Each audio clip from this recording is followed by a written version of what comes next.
of all time. Of all time? Yeah. Hmm. They're like literally probably. Well, I don't know. There's a ton of people who think it's like the best deck or whatever. Really? I think so. That's really weird to me. Like even some of the people that like only play it or whatever, they're just like they think it's so good, and I think it's good too. But my experience is that it's pretty bad. But The thing about mono white is it actually has had really, really poor numbers since the top ban. Like yeah, it had good results for a while though. I thought it did. I thought that maybe it was just a really highly played deck though. I think it was overrepresented for how good it actually is.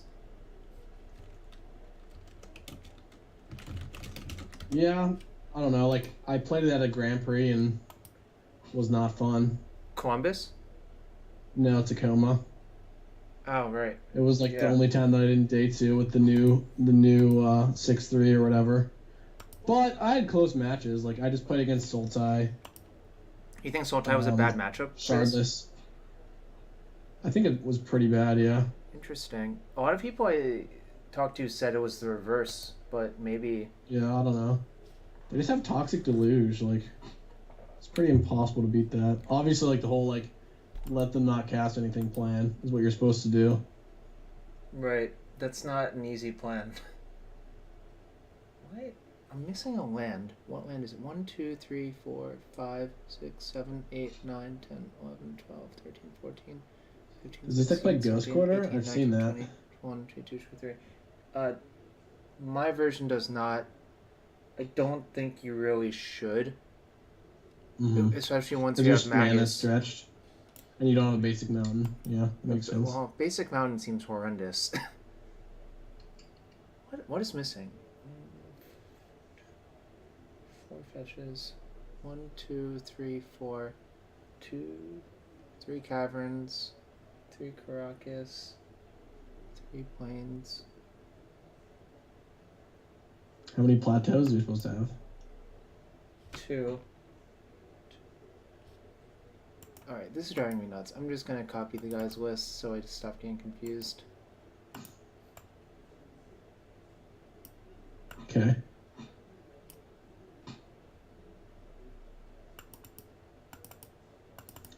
One, two, three, 4, 5, 6, 7. Can I make this into a list? I can.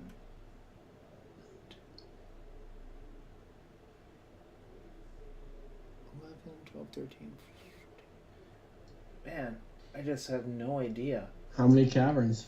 Not 3. 4? It has 3. Oh my god. I'll figure it out for you. Let me send you the link. I'm just gonna Google it.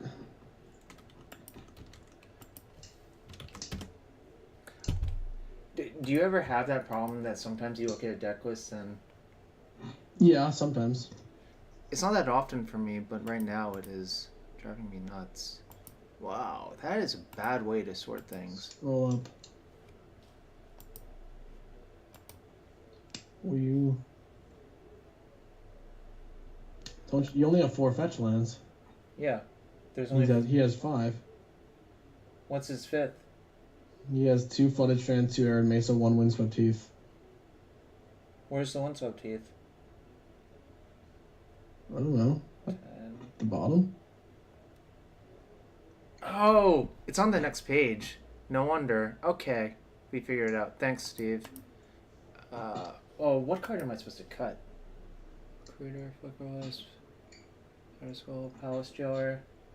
Off to a banging start here. Yeah, that was funny. I really couldn't figure it out for a second. 2 Magus of the Moon. I think I might fire a draft. Drafto? Why aren't we drafting? You're just off it? Just off it. For now. Okay. I'll be back on it for... I guess that's your thing. They're like legacy guy on Twitch. I am Legacy Guy on Twitch. It's Mirren Crusader. There's no Mirren Crusader. Alright, I solved it, Steve. Let's Legacy... go. I don't know how I feel about Legacy, but I think it's kind let's of go. not Let's doing go. well. Wow, you went 4-1, and you have play points to enter. This is great. I don't remember what deck I was playing there. Oh, we were playing Charter Course Delver with Hane. Nice. That card was really not great. You have like Swift Spear or something? No, we were just Grixis. Hmm. No, the card was just really conkadunk. If that makes sense.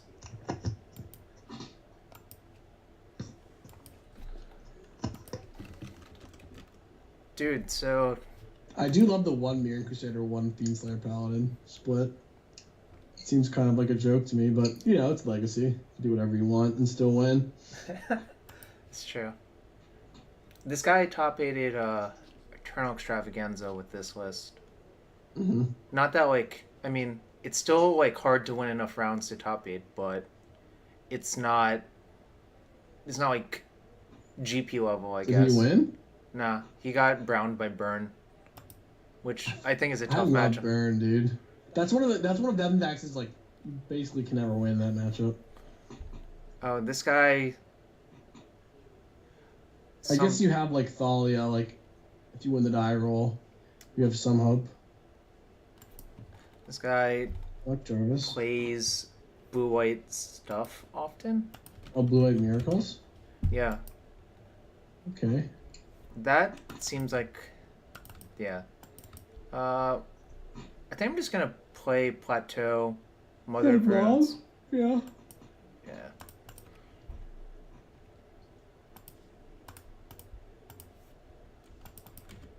Next turn we can force through Stoneforge if we want to. I don't even know if that's good. What do you think? It's pretty good. Though you do have 2, so you don't mind, like, not... Whatever. Is that even good? So, what would you do? I think you should just make an uncounterable Stoneforge. Alright. Actually, wait. We did draw this Flicker Wisp. We can still name Elemental. If he draws a Force Will, then, like, you have no pressure, really. I think I'm actually supposed to just play both Stoneforges. I think you're supposed to get named Core. Yeah. Wait, do you have Sword of War and Peace? No. No, I have Fire and Ice, though, which is worse. Yeah. I don't think I attack with Mother of Runes, as sad as that is. That doesn't seem smart. The skull or the sword? Probably the skull.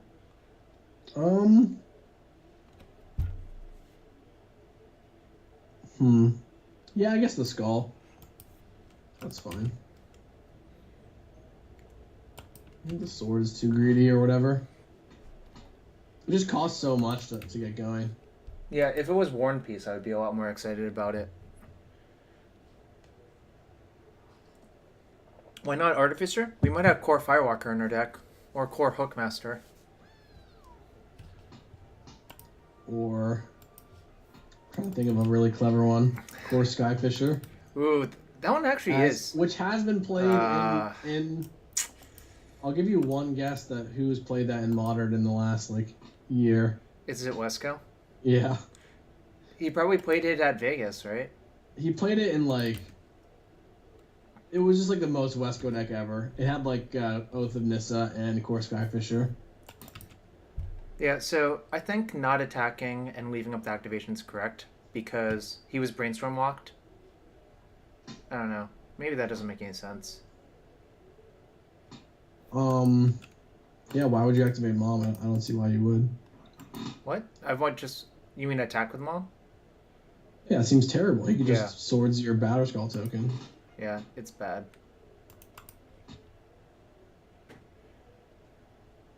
Do you think he's the type of person to play Terminus in his Standstill deck? Yeah, isn't that not normal? Terminus? Yeah. I don't know. I'm gonna attack with these two and... Yeah, sure. Play another Stoneforge? Yeah, I don't see why you wouldn't. I mean, if he's got a verdict, you're not in Oh, great shape anyway. Pia and Kieran is Artificer, right?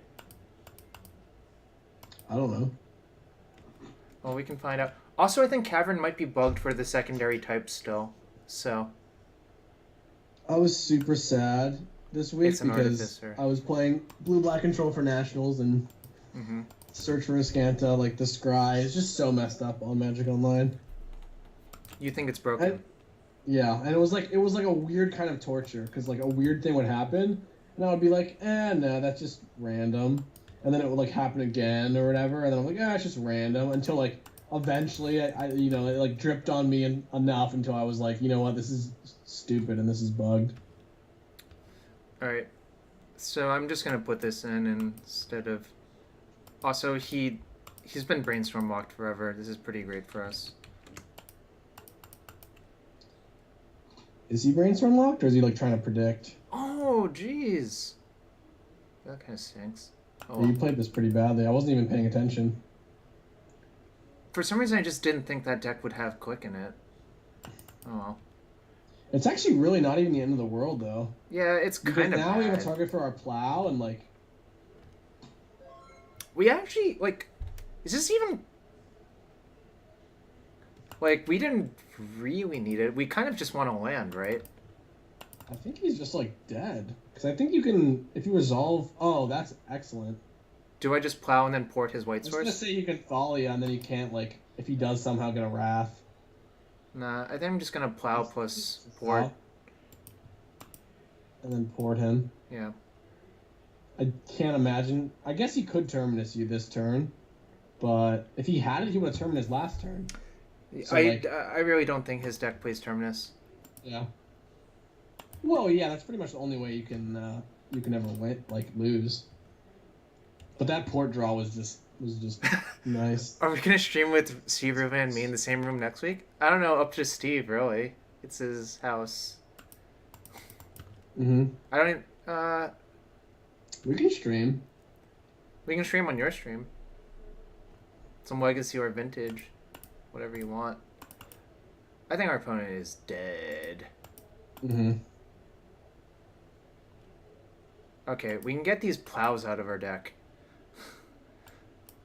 I wonder if you were supposed to make your. No, never mind. Make our what? So you want Pia. You probably want.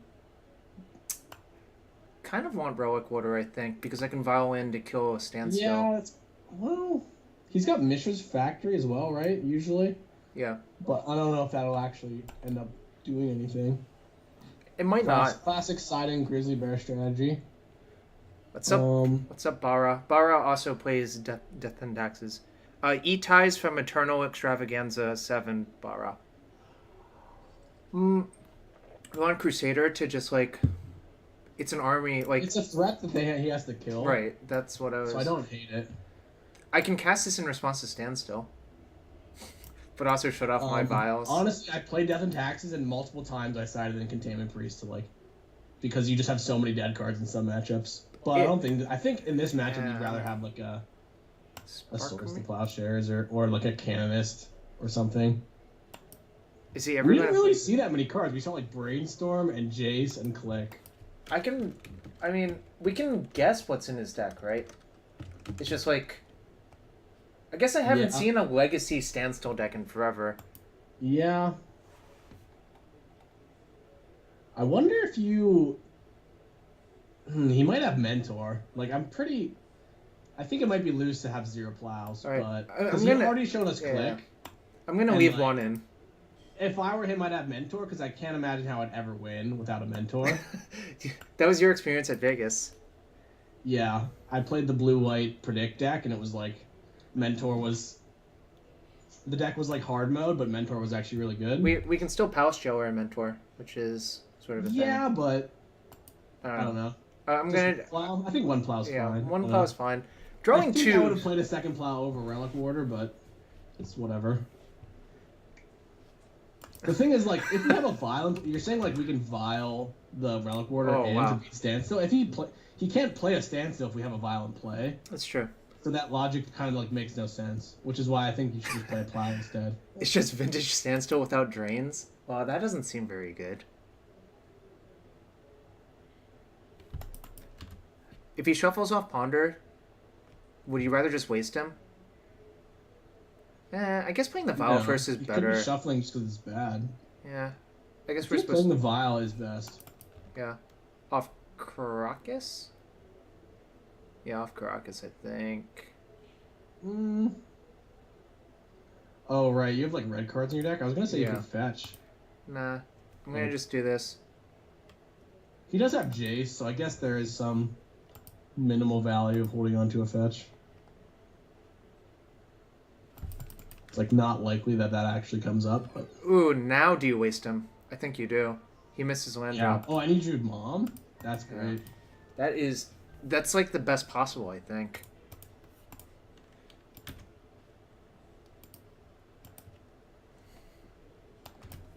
Wow. That deck also plays a The lot of viewers are lands. really getting They're getting the maximum full experience. legacy experience here. I think I'm just gonna. I think I'm just gonna get a plains. Why? That seems super loose. What if we Why just wouldn't get you just go Plateau? I wastelanded? don't understand. What if we just get wastelanded twice in a row? I guess if that happens, we're still If he really wastelands far. you next turn, and you don't draw a land, I mean, I'm pretty sure you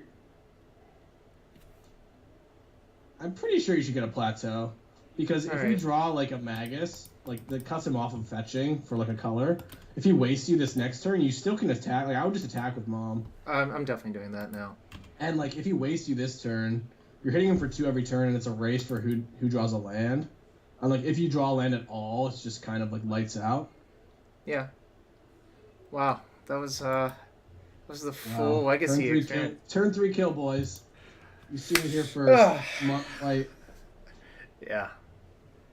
That was not a close match. Somebody asked what list we were playing. Yeah, I told him. It was the one from Eternal Extravaganza. You can also type exclamation deck list and it'll show you. I haven't played this deck much, but I guess because you have all the caverns. I was going to say I don't like only playing 3 Flicker Wisp, but I suppose when you have 3 caverns, like your mana is a bit more stretched to get double white. Yeah. Like my experience with Flicker Wisp was the best 3-drop generally.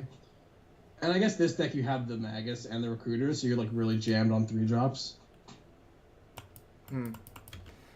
This card is like oppressively good in Legacy. Yeah. I think I'm gonna just getting super punished for having fetch lands here. Kind of sucks. Yeah, I know. I'm gonna just play Caracas Mother of Runes, I think. Yeah, I think it's fine. Then next turn, if it's like Wasteland Bolt or whatever, like that is, but yeah, I mean, that would be certainly very bad for us. Okay. He's got dazed. I'm actually fine with this. Yeah, I don't think that's the end of the world. And we do have the Magus. Like getting the daze out of his hand when we have the Magus in play is kind of nice. And if we could actually just lock him out if we go like Revoker into Magus.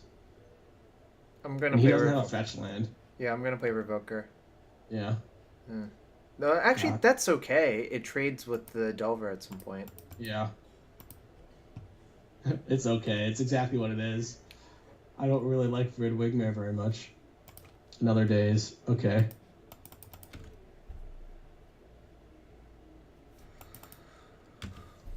I think we're gonna. Well, he flips on Ponder.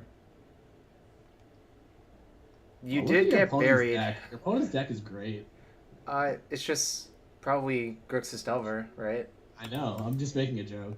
Oh yeah, it's a well-y tuned, finely honed killing machine. Yeah. Sorry, I'm only slightly sorry that we buried you, Vedex.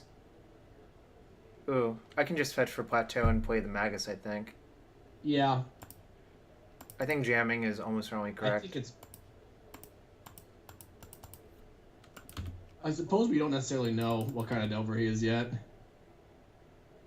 Do all the Delver decks play Bolt these days, or are some of them like sold like the Trophy Delver deck with like him or whatever? Yeah, but that guy switched to Storm. Oh yeah. Yeah, she's like another day's another dollar. I mean, we could get bolted. Oh, it looks like our opponent's Sultai, which means... Yeah. Ooh. Ooh, would you plow? Yeah, this is great. I'm just going to play P and Kieran, though. Oh. Yeah, I guess you could plow Goyf and play Wingmare. Oh, I can't. Because I only have one... Oh. You only have one... White source. You have planes in your hand. Oh, the Krakus is not. I'm sorry. Yeah, no. I think this is why I think this play is correct. Oh, I mean, for sure. It's so much... It's more efficient. And you can just block with a Thopter. I kind of just want to take 7 this turn, and next turn block and shoot the thing. The reason being, I don't think he's... He Grixis. could have Bolt in his deck, is the thing. I don't think so. I think he's just Sultai. I think I'm gonna risk it. You could also just double block the Insectile. I don't hate that. No, I like blocking next turn and just shooting. Okay. And then you have Plow up as well. Yeah.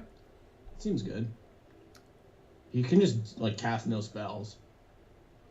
Right. Basically, like, the only card that you could ever cast at this point is, like, the Lightning Bolt, which we don't think is in his deck. Yeah. But my logic is, like, we're going to win almost 100%, so why not play around it? But I guess we're at 4. So we're not... This line doesn't even leave us... Right. Leave us dead. Do you leave both Thopters back? Yeah. Yeah, I think so, too.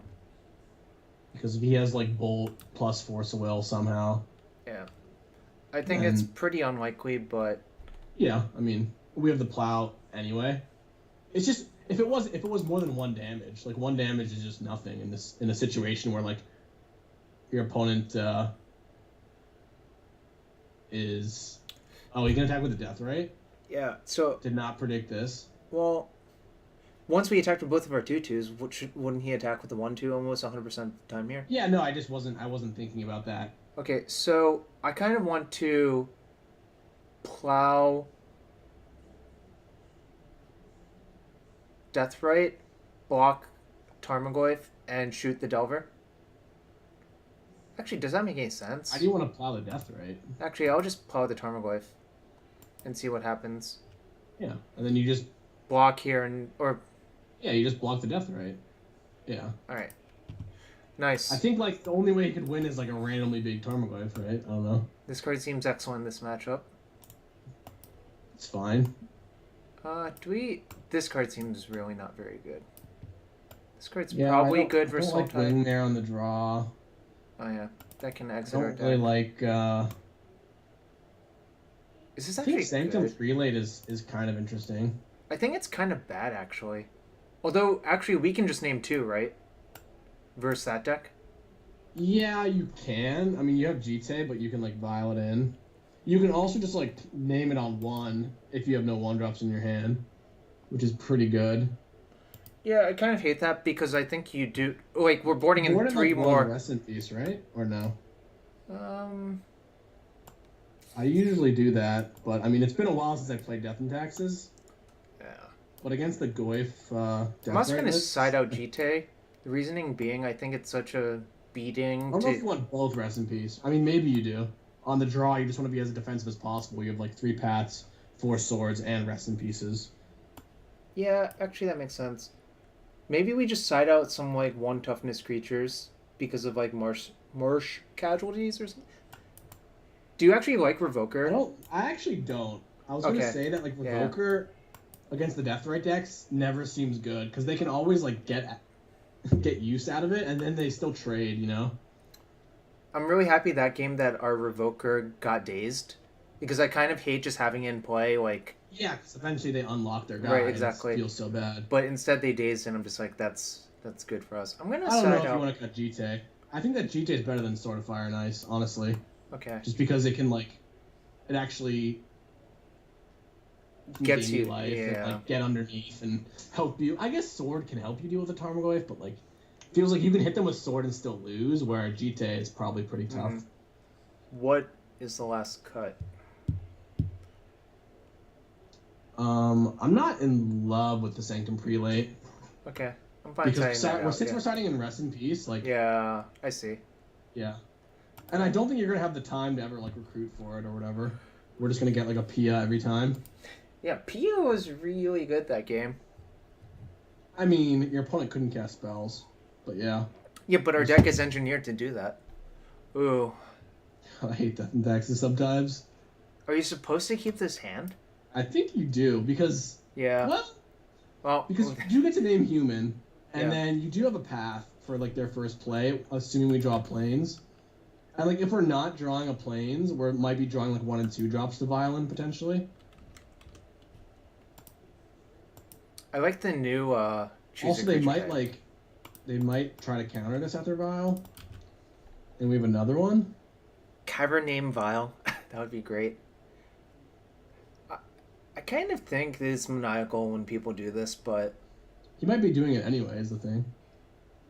Yeah, and... Like, he just went no one-drop, like, pass. Oh, so IATEEE, this is his deck. Alright. We're okay with that. Snap keep.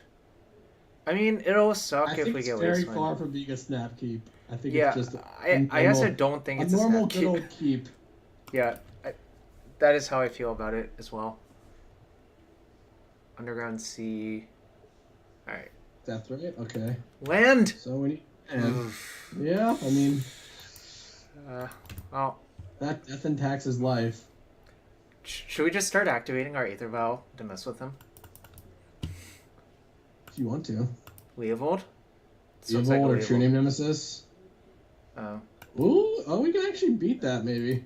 I don't care as much about that one as I do, like, other things. Other Death Rate? Okay. Alright, I'm not going to do it, because we don't have Dryad Arbor in our deck. It's going to be tough to win if we don't draw land right now. Land!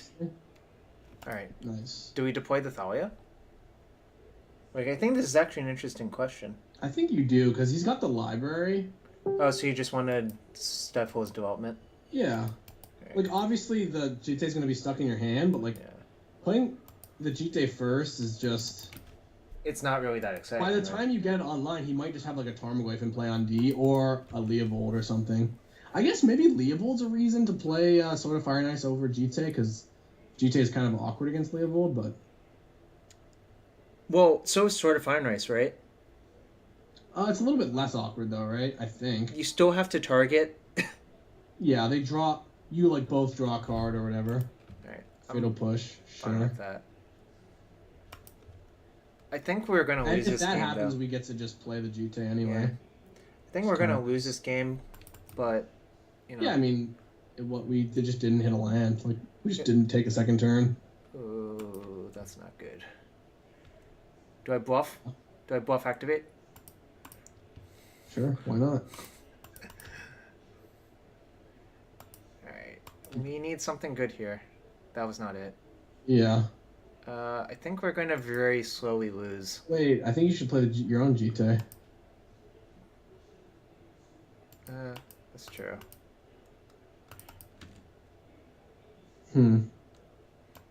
It's hard We to... have no way of killing a Jite, right? We don't have, like, Council's Judgment or anything. Nah. Not that we could ever cast it. The card we would need is, like, Manic Vandal or something like that. Or, I mean, Relic Warder if we send. They draw 2, you draw 0. Yeah. Because it's... No, Because you can't draw an extra card or whatever? No, they only draw 1. It's not Notion Thief, it's just, like... I think it's they draw 1, you draw 0. Can we pack it in now? Sure. I guess we're not... Okay, no, hold on. Packing it in. Hold on. We're not dead yet. Because we actually have you these. have Flicker Wisp on your end step, and he's actually not hitting you with the Jite this turn somehow. So you kind of weirdly escaped. Yeah, I think I would have. Actually, you could maybe win if you draw planes this turn. Woo! What happened with? Did he leave on top? If he left on top, do we just main phase the path? I don't think so. I think you let him equip. Oh, and then we have 2 ways to interact. Actually, do I want to play Vile? I think you should probably port him, because him equipping the Jite takes like 2 mana. Okay. And then if he wants to like use that fetch land, that's pretty valuable to him. Play the other Vile. The question is whether or not we should Flicker Wisp the Jace or not. Because if we Flicker Wisp Jace on our end step, then he gets his Jace back on 3 loyalty during his end step. So then we plow the Jite, and then we just attack Jace. So Itai has a good point. This Vile is going to go to 4, right? So we should play the second Vile? We should leave it on 3 and just Flicker Wisp again. Keep him off of Jiteing the next turn. It's possible playing another Vile is right, but I think that cutting him off a mana is better. Because, like, if he wants to equip a Jite, it's a real cost. Because then he only has 1 extra mana with a card he left on top, which is presumably, like, something. I don't know. So he's going to tap 2 Cs, equip. We would port Trop. He would have C and Deathrite up still for 2 mana. Mm-hmm. I don't think cutting him off of mana is a good idea. So I'm gonna go with this play, but I see your point. I just don't understand, like, that Vile, it's going to take so long for that Vile to do anything. I guess if you draw, like, a Mother of Runes or, like, a 2-drop, it's kind of good.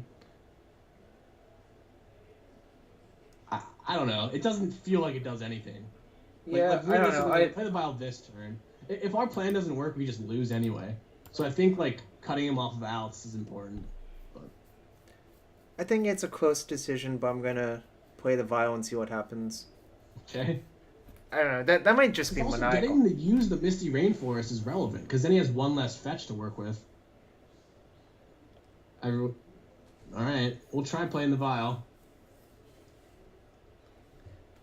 This was certainly an interesting decision, though, I think, here.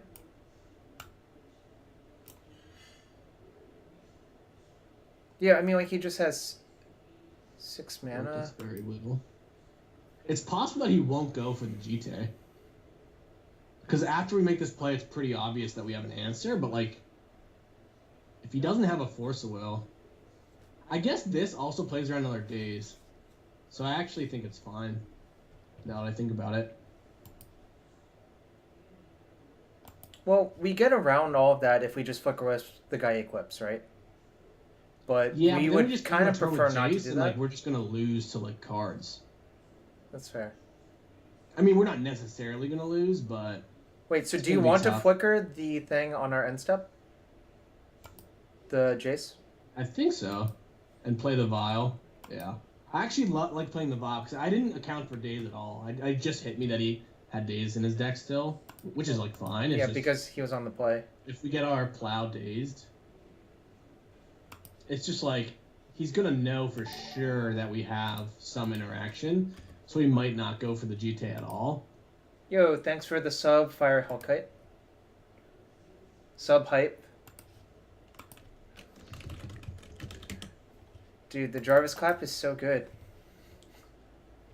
Is that your sub emote? Yeah, it's one of them. Nice. Ignoring Jace was another option, but I think if we ignore Jace, he'll just have way too much stuff. Yeah, he's got like a Sylvan library and a Jade. I mean, I guess the Sylvan doesn't really do much, but it's hard for everything to really work out. I'm gonna wait for him. Also, the nice part about this, we can actually, if he do it before blockers, that way we can just block. Yep. If he has the Force of Will. Or like a Spell Pierce or something weird. If he had like a Leovold, he would have played it first. So I don't think he has that. He might have like an Abrupt Decay. This was great for us. I'm wondering if you're supposed to pick your Vile up. Like I said last turn, I'm pretty sure you're not, but honestly, Pia this turn into like Flicker Wisp 2 turns later is kind of interesting. Yeah, I think I'm gonna tick up, but... Well, just snap tick up, okay. No, I sort of thought about it very briefly. Okay. I think the thing is the Pia is so good versus Jace as well, especially versus that deck. He can't really kill it, right? Mm-hmm. It's hard for a bug deck. Attack. He probably has Fatal Push or Abrupt Decay. Actually, he can't Fatal Push. Nah, it has to be Decay. If he had it, he would have used Fatal Push last turn because he had Revolt. He has an abrupt decay. That's fine. Yeah, this is kind of why I wanted to leave it on 3, but Keep it. Yeah, maybe that was because like better. he does this, and then if you flicker wisp your flicker wisp, then at your end turn you lock the Jace out again. But then I guess the GT kills both your flicker wisps. So yeah, no, this is right. This is definitely right. Because we just beat him with Pia, or we try to. Do I just main phase and then equip my I GT? think you main phase the Pia and you equip on the Pia. That way he can't bounce the Pia. Well, he can bounce the Pia, right? Yeah, well, I mean, he can, but I think that... Well, actually, he bounces the Pia. That's great for us, right? Yeah, I think it's good. Like, he can equip his Death Right. We can still double block. Yep. It just feels like he probably has another relevant spell. Like, he's been, like, spinning for so long. I hope he's drawing into, like, all of his forces and garbage dazes. Maybe. I mean, he's got a lot of selection, though. Oh, he took 4? Okay, so this is probably a snap shuffle, right? Oh, I like what we did. My initial intuition was we should leave it on 3 because we get to kind of, like, blow him out. But because of the GT, you would have had to like flicker his GT, or I guess you know, which is like much worse than flickering the Jace, especially because he already has the library. The Jace is a little bit less valuable. I think you might just win this game now. He didn't shuffle on that one. What does that mean? It means something.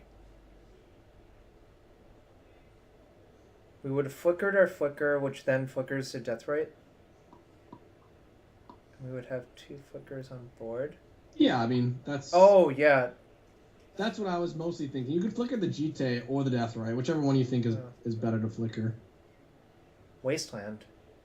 It's actually kind of good here. Okay, so if he attacks... Do we just double block? This fatal push?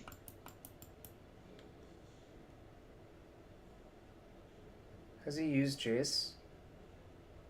No, he hasn't. Does he have Revolt? No. He does not.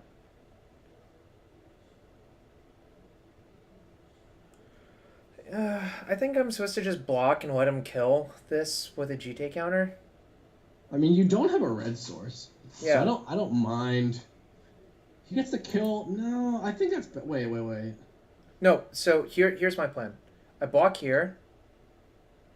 He has to use a counter to kill this and a counter to use that and balance a token. Is that bad? I think he just won't use the counters. He'll just sandbag him. He'll kill the PO or whatever and keep 1. Yeah, I think that's fine for Uses us. Jace to like brainstorm. Then we get to play Stoneforge, get a Batter Skull. Whoops, I cannot use that ability. I think I just block with Pia. But double blocking with these I think is really bad. Yeah, I think it's bad too, because he gets to kill everything. So our options are don't block. It's don't block or block with Pia. I think not blocking is pretty bad. Because then... He just has 2 counters and he gets to kill whatever we have GT on. Pia then, I guess?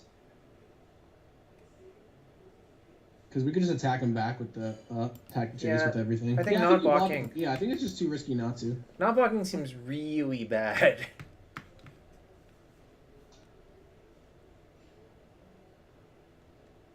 Oh, we get counters first. Actually, that's huge. Yeah, so you can't even kill the Pia. Yeah, actually, this is great for us. Like, he uses a counter. This is one of those games where I feel like...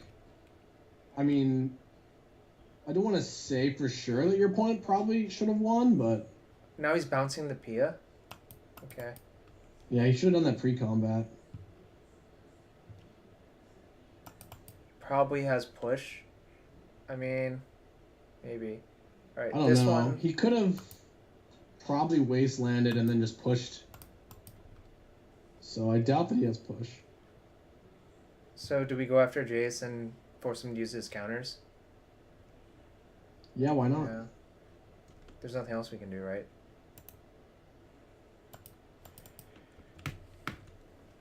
I think our opponent... That unlocks our Flicker Wisp. I think our opponent could have managed the game slightly better. I don't think I'm going to equip this turn. What's up? Well, I could main phase activate and try to equip, but I think that's not good anymore. Why not just equip on the Stoneforge? Do you just want to main phase Stoneforge then? Yeah. Okay. Well, I guess you could balance the Stoneforge, but do you care? That doesn't seem like a great use of his resources, so I don't care. I think doing that is better than using Port. Pretty sure. Because he still has like 1,000 mana. Yeah.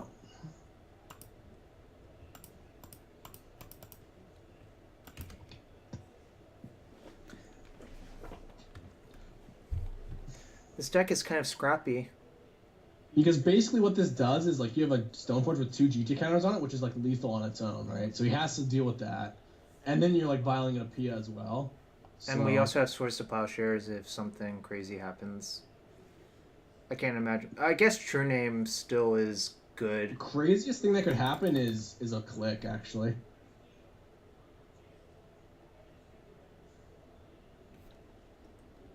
Ah, he knew his cards from Sylvan Library, right? Mm-hmm. I don't think that this deck generally plays click. They Maybe sometimes he have has one like in the board or something weird like that. Well, but... you have GT to just kill it, or whatever. Yeah, it's true. I think what opponent did wrong was just, why did he Fate Seal the first turn he played the Jace? You think he should have just brainstormed? Well, I think he just lost a lot of, like, momentum on just putting a bunch of things in play and winning. I don't know. Yeah, if like, obviously he was struggling because he didn't have, like, a Tarmogoyf or a Delver or something to, like, put pressure on us. I guess Delver wouldn't even been good. I found Delver is kind of underwhelming these matchups. I don't really understand these, like, Sultai decks that have Delver and Jace and Library, like, all in the same deck. Not because Delver is, like, obviously you can't flip those other things, but, like, it seems to me like you could just build a Sultai control deck and just need Plague on Thopters. I guess. I mean, do I even care really that much? I think don't. No. This is an unusual card to have in your sideboard nowadays. Put it on. I guess he has to put it on Thopters, right? Yeah, if he doesn't put it on Thopter, it's just not good. That's kind of funny. So, like, we have lethal if he doesn't have an Abrupt Decay. Or if we draw a Mountain, we have lethal. No. Wait. Yes. I forgot what that card actually does. Yes, we have lethal if we draw a Mountain. Go to 3. Yes. Hoo. It's actually kind of good, right? Okay, so now what do we do? I think you just hard cast the Magus, right? Because if he's forced to Abrupt Decay. Why is that better than violating them? Magus now. Never mind. Okay, I see. Like, this he is has good. to Abrupt Decay the Umizawa's Jite, or he's just dead. Oh, Violet. Wow, this was bad. I should have just Violet it. Why? I don't understand. Because he wouldn't... This guy would not float mana. So, Oh. like, I guess the better play is to attack, have him take 2, and then, like, just activate the Vial, and then just shoot him for 2, basically, is what we're saying. Yeah, but the other reason to just do it this way is... It's just so good, like... Oh, I think we're still gonna win, but... Whoa, why did you let that resolve? Oh, no, I'm dumb! Okay, my plan was to Flicker Wisp his it's Jace. fine, you messed up. Yeah, no, that... Now I have to kill Jace, and now I have to... I kind of like flickering the Sylvan during my end step. Yeah, no, that play was atrocious for us. I'm gonna... I don't see a reason to flicker, but... you have a lethal threat in play. I think you just wait. Because, like, if he plays a creature, right, and equips the Jite, then you just can flicker his creature or whatever. Alright. And he's at 4, and he hasn't fetched. He's looking at 2 cards that he knows about. Alright. That play I made was just really bad. So if you attack, maybe the play is to attack for 2. If he takes it, then on his upkeep we just Vial, And then dome him for 2? Yeah, I think that's what we were Yeah. supposed to do. Actually, I that was... actually wasn't considering that the Magus fixed our mana. But yeah, see, this is what I would expect. This is most Yeah. likely play. And now you just flicker it. Yeah. I mean, it's fine. Like, you were going to win this game either way. Yeah, obviously, like, that The is a only slight... weird thing that could happen is if he's got, like, a removal spell that we don't expect, but I don't think, like, a Murderous Cut or something. But then, even if he... Yeah, I guess if he's got a Murderous Cut, it's super awkward. I'm not saying that that's a card people play or whatever, but... Or Dismember. On, like, your Pia after you used your Vial. So there's an argument that... He just wasted plus footed a black, which means he's going to kill something now, but that means we can equip safely to whichever one he doesn't kill. Yeah. Well, there were a few fumbles towards the end, mostly my fault, just, like, you know. Misclicked. Well, I didn't misclick. I just thought that I was going to flicker something else. Then I should have reevaluated and realized that flickering our Magus is way better. Probably footed black because he thought we had another Magus. That doesn't change anything, though. Like, he can't cast a removal spell on his turn. Oh, actually, I guess he could have. I don't know. But anyways, it's a good show for this deck so far. I mean, we basically won game 1 because Magus GG'd him, right? I honestly don't remember. Yeah, no, he was just... We cast that, and then we cast Pia, then we swords his Tarmogoyf, then he lost. I don't know. It was... God, the mana is so shaky with red. It is? But Pia is, like, weirdly insane. It's really good, Because you just have all these, like, vials that are just dead, and it just becomes really good. Oh, that is nice. You can turn your vials into shocks. Mm-hmm. Good gravy. I think I keep this hand. Unhappily keep, but...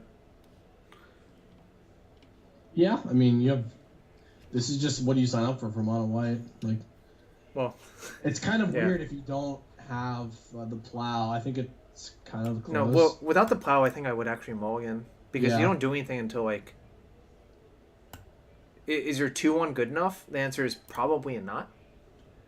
You know? You have, like, the worst 2-drop to have as your only 2-drop, I think. I'd much rather have Thalia or Stoneforge.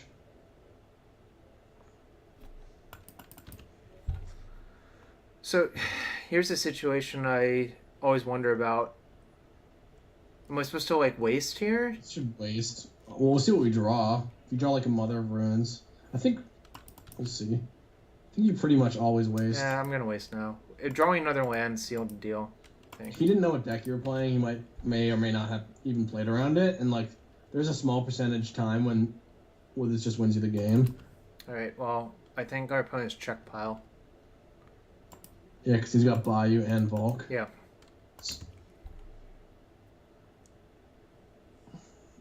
So what do you even name? You just name Jace with the Revoker, or do they have something else? They sometimes have Lilianas. They sometimes have more Death Rights. You have Paladin's Command? The Snapcaster? Is that the deck? Yeah, it's really, I think, a hard matchup, sort of, if you don't draw Magus, but we can just force through a Magus later.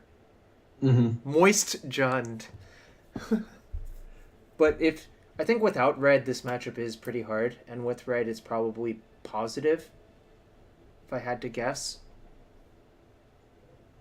Yeah, the red is going to help you for sure. They do have, like, lightning bolts and stuff, though, right? That was bad. Yeah. Alright. I think port their C, I guess? Yeah, port their C, I think. Wow, Jarvis. This is... Throwing magic? I'm not sure about porting the C, actually. I would have ported the non-blue source. But... it's okay. Well, if it's forcing this out, I think this is actually fine. But, no, well, what's the reasoning behind porting the Bayou? Just because so he can't brainstorm? But do we even care? Like... I mean... We're probably not winning. Oh, that's decent. No, that was a good draw. Wait. Do they play Force of Will or no? They do. But I mean, if they force us, who cares? Okay, it's probably better to put it on human and just have it for the rest of the game. Yeah, I'm gonna save that for human. I'm get SoFi. I'm not sure if we should get SoFi, actually. I think we should just get Batterskull. No, I think this creature's gonna die 100% of the time. Well, you can just hardcast the Batterskull. Next turn you play Jailer. Turn after that you play Batterskull. I think getting SoFi is right because protecting our creatures from Jace bounces is more valuable than a 4/4 lifelink that gets owned by Jace bounce. I would take Batterskull, but you can take SoFi. Yeah, I think I'm gonna do that. I think it does help us attack these Baleful Strix as well. Yeah, that's the other reason. Also, they sometimes have True Name, which is a really annoying card. Mm-hmm. And this is much better versus True Name, obviously. Batterskull's better against Leovold, though, and they're more likely to have that, right? I guess that's slightly true. I can't wait to Palace Jailer their Leovold. Yeah. That would be gas. So, yeah, how do they kill the Jailer? They have Bolt, they have Kolgan's Command. But killing Jailer doesn't matter. They still have to deal us combat damage. Yeah. This card is so, like... Well, I mean, he's got the Death Right or whatever, but I guess we have 2 blockers, so... Yeah, I mean, it's actually not that easy for them to, This is a Jace. Alright, whatever. Yeah. Alright, this guy's brainstorming. I think that's This is actually not the worst for us. Mm-hmm. I mean, obviously, like, we would rather him not have Jace, but... It's better than, like, a True Name or... like. We also have Crocus for Leovold, which is a good point. Yeah, I didn't think about that. I sort of, like, accidentally left that up. Like, I didn't think about it, but obviously it's correct. I think I just attack the Jace first and see what he does, right? Sure. Because I'm going to use all my mana casting the Palace Jailer. Mm-hmm. Do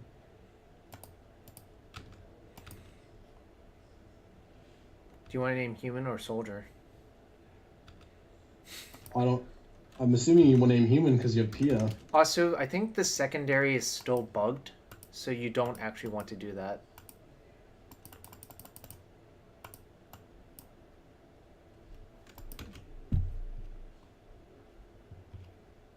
Yeah, Jailer is gas. Like Jailer's kind of like the white Jace. It's like Phyrexian Arena, really. Right? I mean, it's not really because they can steal it. It's fixed. I thought I saw someone post about it still being broken playtesting Amulet, but like because in Amulet you actually want to name Scout, which is funny because Tireless Tracker is also a Scout. Yeah, we're the Monarch. Yeah, Artificer Hopefully is. He doesn't have a Fatal Push.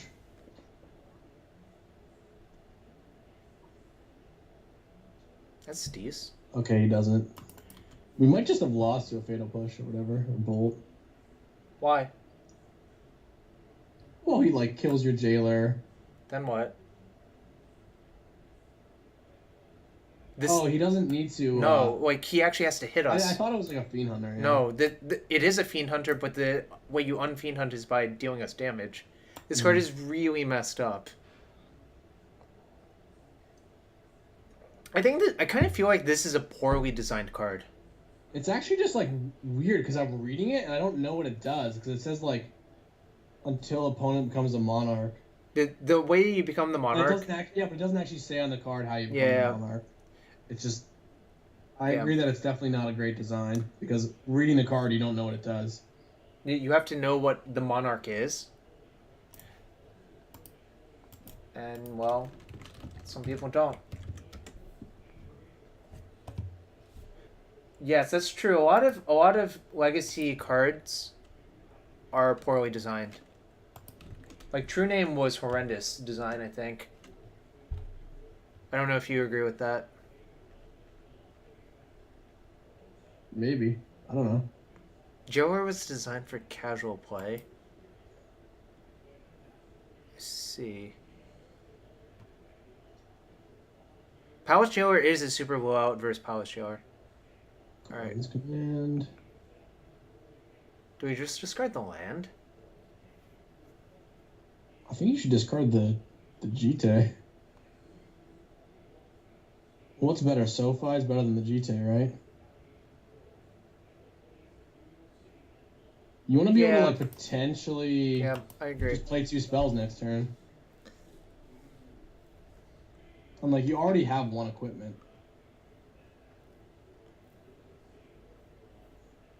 It's gonna be interesting. I mean, I think we're in pretty great shape, but it's hard to say. Okay, so we can just jam. I think we're supposed to jam. Draw first, yeah. That's another reason to keep. I was actually gonna say it's another reason to keep the land, and I didn't. But I guess we drew a land anyway. But this is just if he's got force. That's actually kind of funny. If he's got force, he probably wins. If not, we easily win. So the question is, I think you leave the Jason play, honestly. Because I think that if you let him become the monarch, he can just, like, snowball. Okay. I agree with that. So we attack him and then use the SoFi damage to kill it? Use the SoFi damage to kill the Strix. Oh, yeah. Okay. Because, honestly, like, the monarch is close to being on par with Jace. It's, like, a little worse, but, like... Yeah, this is great. Also, we can just lock down his mana hardcore soon. Yeah, I mean, K-Command is like, I'm not counting on the SoFi winning us the game.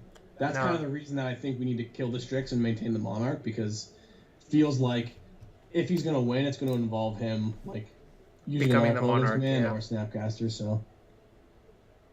We can also... 5 cards in hand. Also, if our opponent actually taps out at any point, we can just...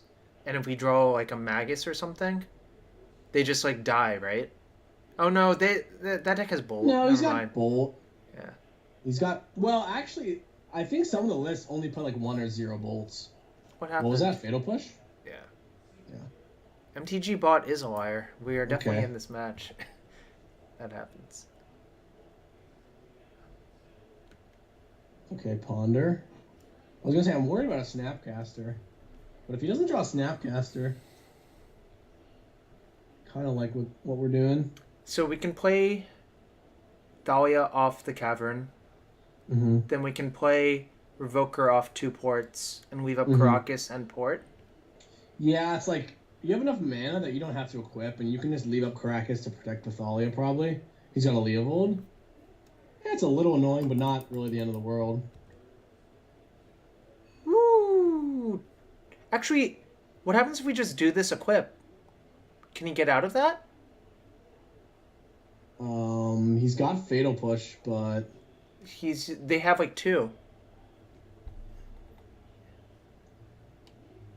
Interesting. He might have, Yeah, he'd have to draw 2 bolts, right? Oh, no, but it's pro-red.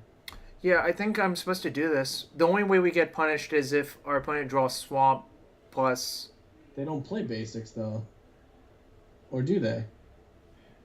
But no, Swamp doesn't even do it because he doesn't have Revolt. Never mind. I'm going to just do this. I'm going to fetch for a Plains, obviously. I'm just thinking of whether you're supposed to bounce the Leovold or not. Ooh, good point. Good point. Like, that's the old, like... Because you have an extra mana anyway, right? So it's like... You can bounce it.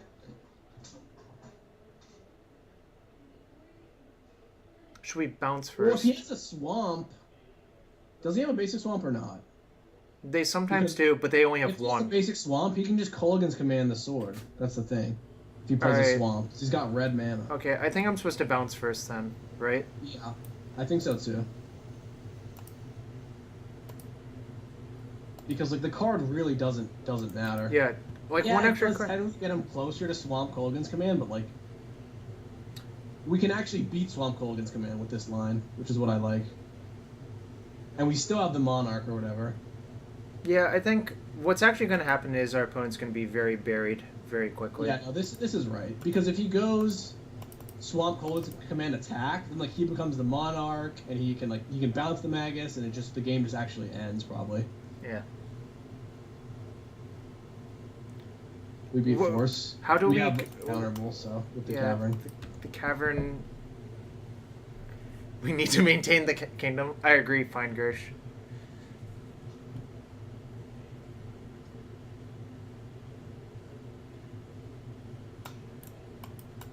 All right. Well, our first 2 matches were kind of boring, and this one is kind of sweet.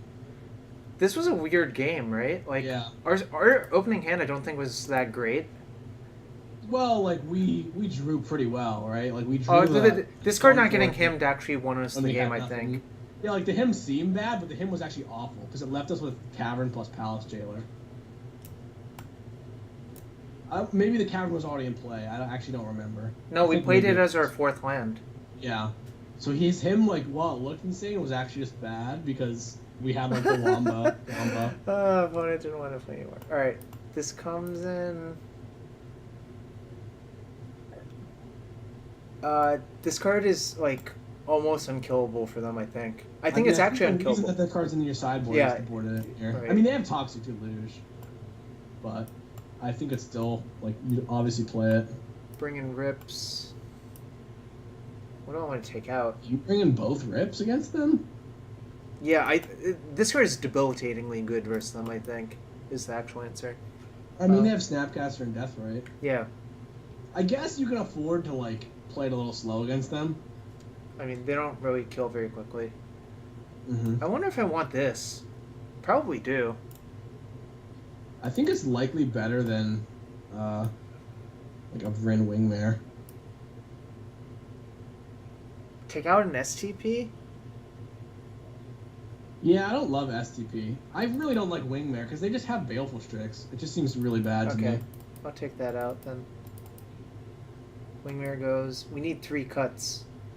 I think Revoker actually kind of... against this deck? I feel like this deck is just so grindy and can just 2-for-1 you out of Oblivion. What do you want to cut? Is he going to even leave his Force of Wills in? And, like, I feel like Vial lets you... You're going to get Kolaghan's Command, like, worse than normal. You can take out a land. What land would I take out? Land can we take out, though? We can't take out a red source. We can't take out basic plains. Can't take out a Caracas. Can't take out a Wasteland. He might actually side out Force of Will, so Cavern could be... You could cut it, I guess. But is that better... Shouldn't you just cut a Vial before you cut a land? Maybe that's crazy, but... Maybe it's like you always never cut your Vials or whatever. Well, I need 3 cuts, and I need them quick. Relatively quick. I don't know what to cut. Is Batterskull good? I mean, you just want enough equipments to, like, grind through all the Kolaghan's commands. You should not cut Force of Will. Cut a Flicker Wisp? Flicker Wisp is not great against Strix. Cut a Revoker. Yeah, actually, I don't love Revoker just because he's got, like... Actually, I'm just gonna cut both Revokers and just leave in lands. And Liliana. Like, he's got too many things. Yeah, I'm gonna just cut both Revokers. That might be crazy. But I think Revoker is really bad versus Command as well. Yeah, that seems... I don't know. I don't play much Legacy, but if I was him, I would cut forces so fast. Well, like, this deck has, like, Cavern and Aether Vial in it. It just seems so ludicrous. This is actually one of the cards I think you have to force. Yeah, but, like, if you just don't have the forces, you just let them have the Vial. That's what I'm saying. It's true. Anyways, I think Revoker is pretty terrible versus because I imagine what he sides in is, like, Toxic Deluges and, like, more that kind of stuff. So... I don't know. I'm not, like... I don't want to, like, come in here and pretend like I'm an expert or whatever, but somebody was just like, you definitely leave in all 4 forces. It seems... just doesn't seem right to me. I'm going to play Vial on 1, I think. Yeah. Yeah, I think it's fine, because... I mean, next turn I'm going to play Rest in Peace, and then Vial in the Mother Runes. You can get the Mother and play end of turn. Playing the Mom is just going to die to, like, whatever. You play 4-color control, and you feel very favored. I think White-Red is much better versus that deck. Huh. So our opponent's planning on K commanding? Potentially, which we're fine with. I think you actually have to play Rest in Peace so you don't lose to Jace. All things considered, this actually isn't so bad. Like, we're getting a K command out of his hand. Like, before. It's not going to be able to kill. Yeah. The nightmare is him getting a creature and a vial, or like an equipment and a vial. But obviously, there's Snapcaster. I'm going to discard basic planes, I think. Yeah, it seems like the worst card. Yeah. Fiendslayer seems phenomenal in this matchup. And I mean, it seems fine. They have Toxic Delusion, Jace. Yeah. I think I'm going to just jam the Rest in Peace. Yeah, I think it's reasonable.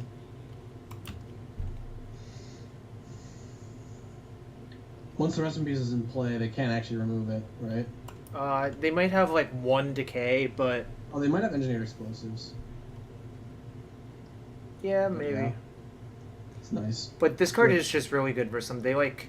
No, I agree that it was good. It was just whether or not you wanted one or two, like... Yeah. I just have this, like, nightmare where they let your vials... They just kill all your guys and play a Jace pretty easily when you're kind of threat light. Yeah. 2 decays. 2 decays. I mean, sure. We did KO this Culligan's Command and Ponder, though, at least. So, like, even if he does decay it, it's not really the end of the world. So if you decay Rest in Peace, the decay is in the graveyard? Yeah. But the Rest in Peace is exiled? I think so, yeah. I always get confused, even though I've, like, played this interaction so many times. I just get confused, like... It's sort of a wonky interaction. Huh. Him? Oh, that was... something. Yeah. I mean, we're going to have a 1-1 versus 1-2, right? Should I just play your opponent's deck at the tournament weekend? It's definitely fine. Like, it is super nice. And he does have the basic swamp. Yeah. They usually have basic island, basic swamp. Also, of note, he built his deck in the last, 2 weeks since Ixalan came out, because he just has a Ixalan basic in play. Ooh, if this is another... Ooh, that's kind of brutal. Yeah, I mean... Whatever. I mean... So that's it is what it is. Now we're top decking. Yep. We're clearing the way for potentially a Magus, but he actually has a swamp, which... I guess it's hard for me to trigger when... I'm always slamming here. I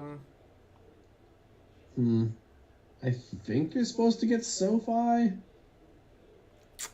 I'm not actually sure. This is the toughest part about playing Death and Taxes, and there's never a right answer. We need to figure out what we think our opponent probably has based on what he's done. Well, he's burnt 2 commands, so I don't think he has another answer to this, and it will make all my creatures immune to both. If he kills, just having the SoFi for the rest of the game. Yeah. If he kills the Stoneforge is nice. I'm gonna I think we get the SoFi, and he can deal with the Batterskull. We're not near 5 lands. If we had a 4th land, then I think it's we take Batterskull, right? Yeah.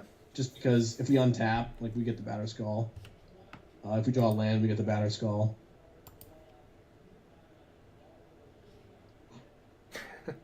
Another 1/2. That's nice. Okay, so this is going pretty nicely. Okay, nice. We can port. You can port. I think you should port to keep him up, Jace. But you could actually just equip. No, I think porting better, though. I'm gonna port the Volk, because he has. Does this deck play Vendilion Click before he untaps? Generally. I guess could have a Colgan's Command in his hand, number 3. No, so maybe they generally only play 2. They only play 2 generally. I think you get a click, he'd play it this turn instead of. Yeah. That's right. So you're fine to upkeep, port him or whatever. Yeah, I'm definitely porting the Volk. What on earth? The old Ambush Viper. Yeah. I mean, it doesn't do anything. Yeah. It's possible you want to port. Yeah, porting the Volk is right. Yeah. None of the black cards actually matter. Except for Abrupt Decay. I mean, push still matters, but we can't do anything about that. Yeah. Right? He's just going to push our guy no matter what we do. I should keep that stop on.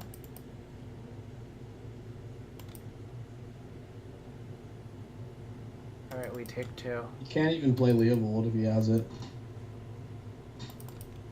Nope. I mean, that deck has a very greedy mana base. Yeah. I He's think- playing the Swamp, I think which is it's funny because like it's like weirdly yeah. greedy to play the Swamp. it is. He might have a Fatal Push as his last card. I wouldn't be surprised. But I mean, whatever. I'm gonna just equip. yeah. I'm going to attack. Oh, yeah, I guess he could still have it. Yeah, I mean, whatever. Or he's gonna start chump blocking, which is great for us. Mhm. I mean, it's actually not even that great. His last card could be Jace. I'm trying to figure out what his last card is. Could be a green card or Jace. Or I guess it could be a land, but Could be. pretty sure he missed a land drop 2 turns ago. I mean, but he could be Yeah. just choosing to miss a land drop because of Brainstorm. God. Did you have an opportunity to fetch a plateau? We played these 3 lands, these first 4 lands before. I mean, we got himmed before we could play it. Oh, But we got hemmed. yeah, I did not fetch for one. We never fetched this game No, we did not. because we've taken 3 from Snapcaster Mage, or 2, maybe 2 from Death Ray, 2 from Snapcaster Mage. Why are people talking crap in chat? Oh, well, that's something. Whatever. That's better than that drawing like a Fatal Push. That's true. This is like the, yeah. Yeah, it's a safe draw. It's just like now we're untapping. We can draw a mountain. Yeah, I know. It's just so funny that we just drew the second copy immediately. Also, why didn't he attack? You just missed it. I don't know. All right. Ooh, and second port is really nice. Yeah, I think our opponent has died very, very easily. I mean, you could still just draw push, but you're It's true. definitely in good shape. Because if he does, like, we still have any red source or any spell off the top. Are we 1-0? I thought we were 2-0. Maybe the bot is just broken. We're 2-0. Fatal push? Huh. Nope. No, that's fine. Just chump blocks. Nice draw. And we also have the Caracas to bounce in case of Deluge, which is just insane. Yeah.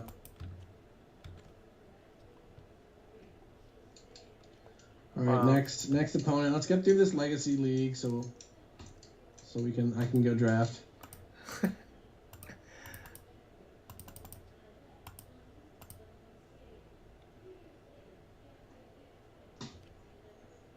Have you been enjoying the draft format? Not really. Yeah. It's pretty awful. Yo, thanks for the host, Connor Just OD. kind of like draft your things and see if they're dead. hope it's open. Yeah. And some of the decks even are like, some of the decks I don't like even if you are open. Sometimes. Like I've drafted a lot of Merfolk decks that I thought were really good, and I just went 1-1. Though it's kind of tough to see if what's good and what's bad when you're like tap the green, right? Yeah, I think so. Yeah, because of decay, I think. It's kind of redundant. I guess the mountain, but like you could draw into like a bolt for the Pia, which doesn't really matter. But anyway, I also don't like red-white. I've drafted what looked like great red-white decks and lost with them. I like playing vampires, but it's like my least drafted deck because it has to be open. We're 6-0 in games. Round 1, our opponent got mana screwed. Round 2, we had Magus and Depia and Kieran versus Sultai. That round, you saw what happened. Basically, Magus has been pretty good this week so far, is how I would summarize it. Yeah. Do you agree with that? Yeah, I mean, we played against control decks every round. So, like, I mean, I guess the Delver deck is, like, kind of ambiguous. It's a control deck, but he had, like, Jace in Sylvan Library. Max Torsion brings up a good point. This looks like a great white-red draft deck that we're playing. Yeah, It's like a cube deck, right? kind of. Except you have like a bunch, 4 copies of a bunch of cards. Normally, cube is like Highlander, right? Yeah. This, I don't know. This deck feels pretty good right now, but we also have played only good matchups for the deck, right? Like, I wouldn't actually want to play against a burn deck with this deck, I think. Yeah, I It's actually, weirdly enough, when I played Death and Taxes, that was like a hard when matchup, right? Burn was still like a deck that people actually like seriously played or played more, and it was like a really tough matchup. Yep. Because you just have no interaction at all. And also, Searing Blaze is insane versus you. Like, And you're so slow. All your creatures are 2/2s. But post-board Smash to Smithereens is also, like, just the gosh darn best card versus you. Yeah. Here's how Pat Sullivan described the matchup. Their deck doesn't do anything, and all my cards just deal them 3 damage and kill their stuff. Alright, we have another match. Also, we're locked for the money! In the money, boys.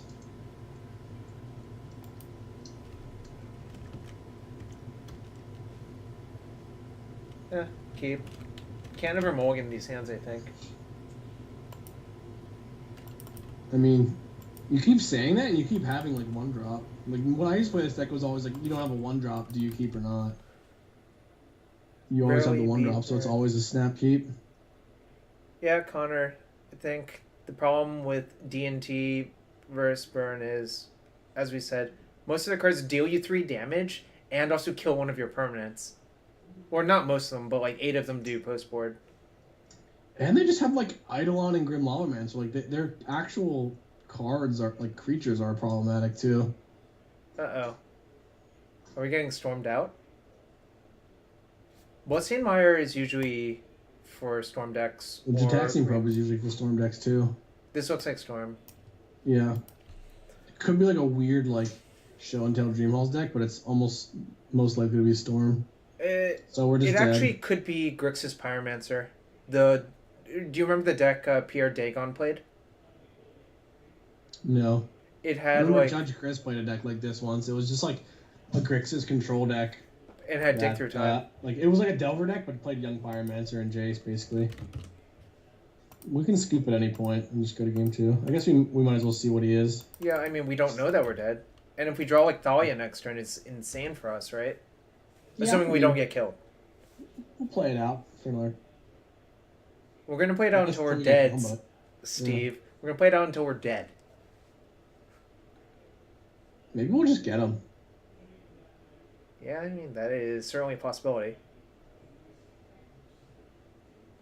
I was hoping for like the Lotus Petal Ponder, but it was not to be. Okay, this has the look of us dying to Tendrils of Agony.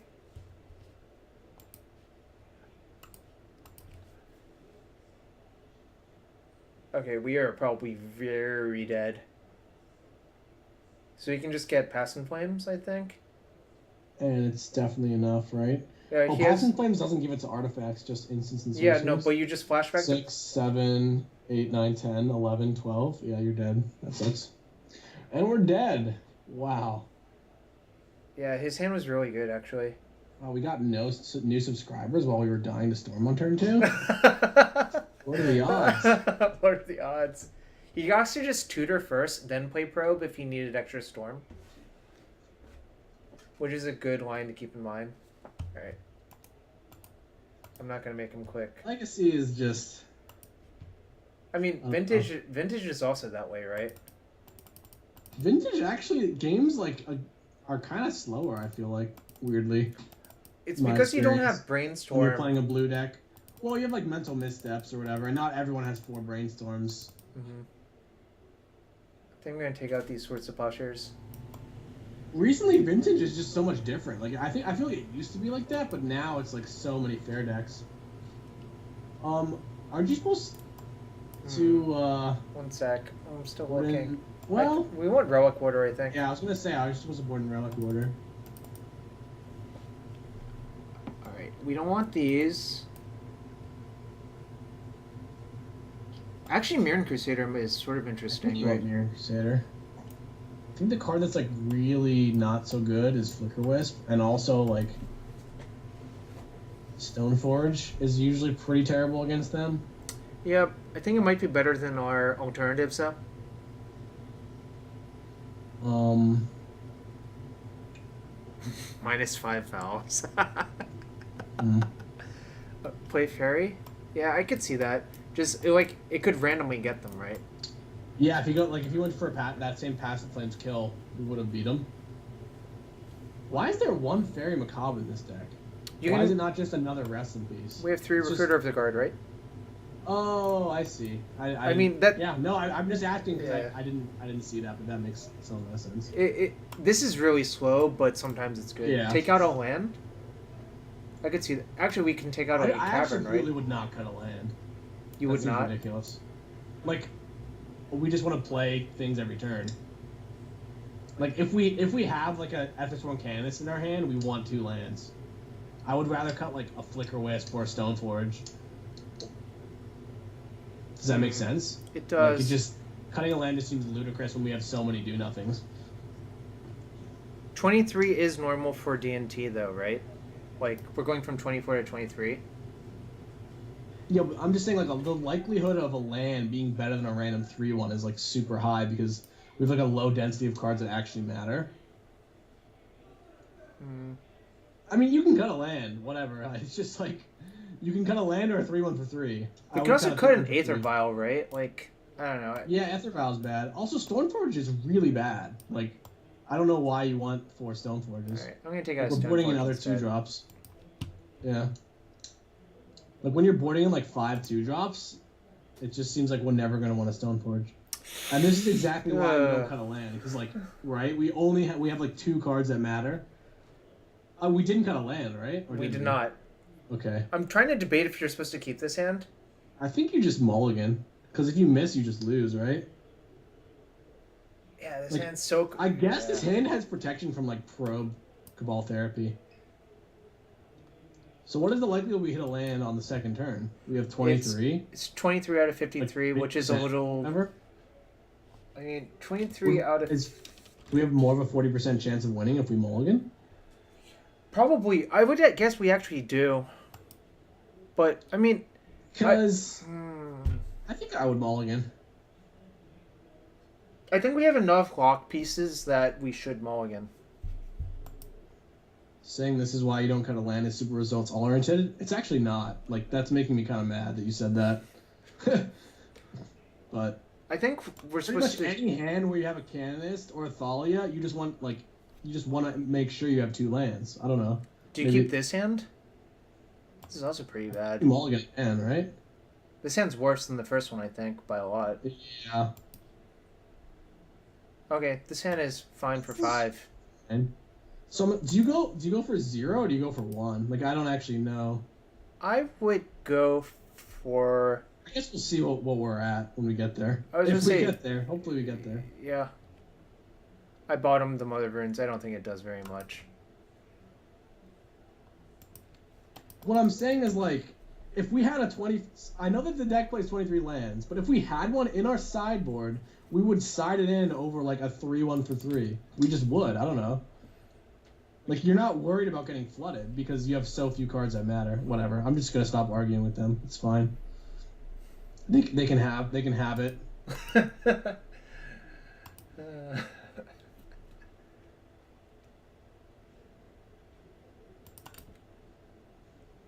Alright, I think I'm gonna just board them. You expect to have more than 2 lands, but you just don't. I don't know. I guess I said I would stop arguing, and I just can't. It's just so unreal. I think my gut tells me we were supposed to play this on 1 if we hit next turn. Yeah. Well, he might play around it. Oh, interesting. Tilt. So... We could recruit her for Canonist. Canonist? Yeah, I like that. I think that is the play.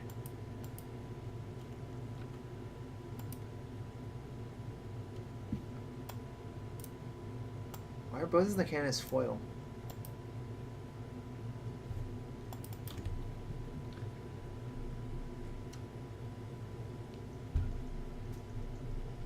So, honestly, if he kept like a, oh, he's paying for that. Yeah. He might have a therapy, but if he doesn't, it's hard to know because if he's Dread Knight, like, do these decks normally have Abrupt Decay in their sideboard with like a green source? It depends on the version. They sometimes do, but it. A lot of those versions have been playing Ground Seal now, which is weird. That's funny. It is funny. I don't Yeah. think Ground Seal is actually very good, but Yeah. Just because like all like the control decks play like surgical, right, or whatever.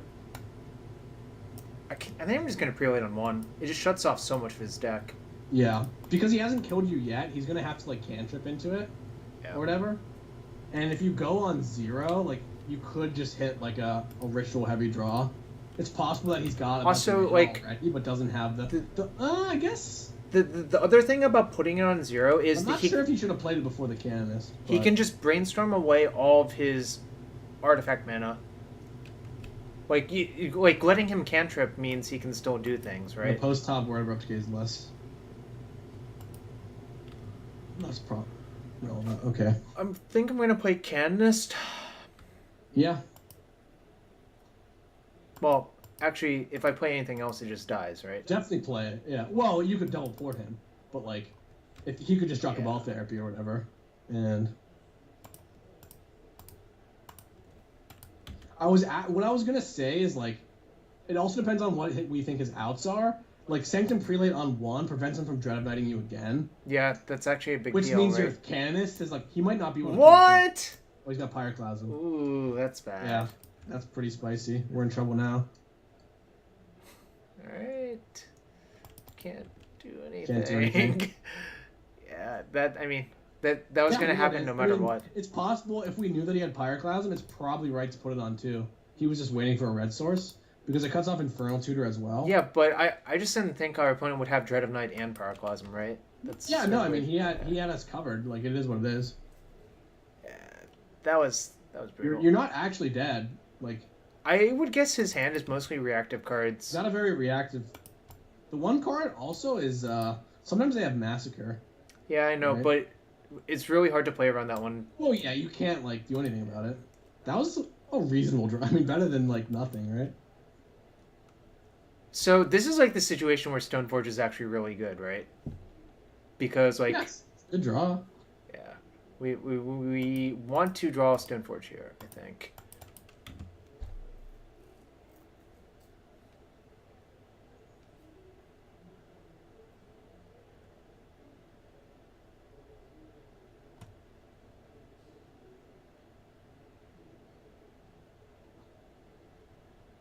Why not play Caracas? Stu, what does playing Caracas do? I don't. We have Caracas in play already.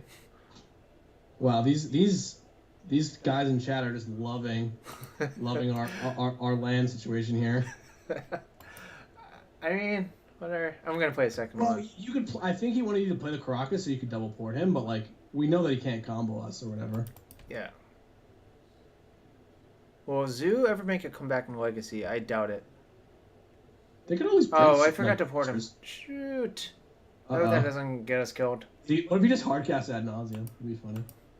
I mean, we probably would be dead. Alright.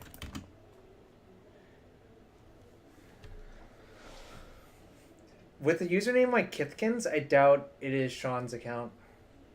Why did he float red? Oh, maybe he has Empty the Warrens in his deck. Maybe. Like, that would be pretty good versus us right now, right? Pretty much anything is good against us right now. Yeah, like, literally, I think he could play, like, Simian Spirit Guide, and we probably would lose. Maybe not Simian Spirit Guide, but you get what I mean, right?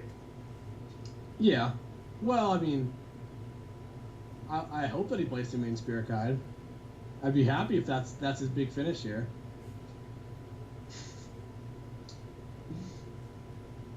I feel so dead.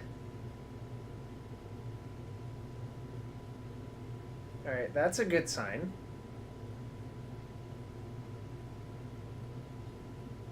Obviously, bottom both. Huh. So did he just draw Ponder off Preordain? He would have played it before. I'm trying to figure that out. Like he would have played it like last turn already or whatever. Ooh, now we're dead, right? No, we have Revokers in our deck. We have Revokers. Oh, you have Revoker? Yeah. Yeah, sure. This is... Do you have Pia? I'm assuming you sided out Pia, right? I mean, I don't think Pia does anything in this matchup, like, ever. Oh, we can draw Batterskull, actually. Both the Pias are in our sideboard. Mm-hmm. We can still draw Revoker. You can draw Stoneforge, too, right? I mean... Yeah. Oh, wait. Yeah. Yeah. We can draw Relic Warder and kill one, actually. Actually, weirdly, it ended up... Oh, we drew a Wasteland. I was going to say, it ended up being relevant that we drew a... that we sandbagged the Caracas. Because, like, if you draw another land, then you can go, like, Stoneforge, play Batterskull or whatever, but we pretty much are committed to porting him down for a while.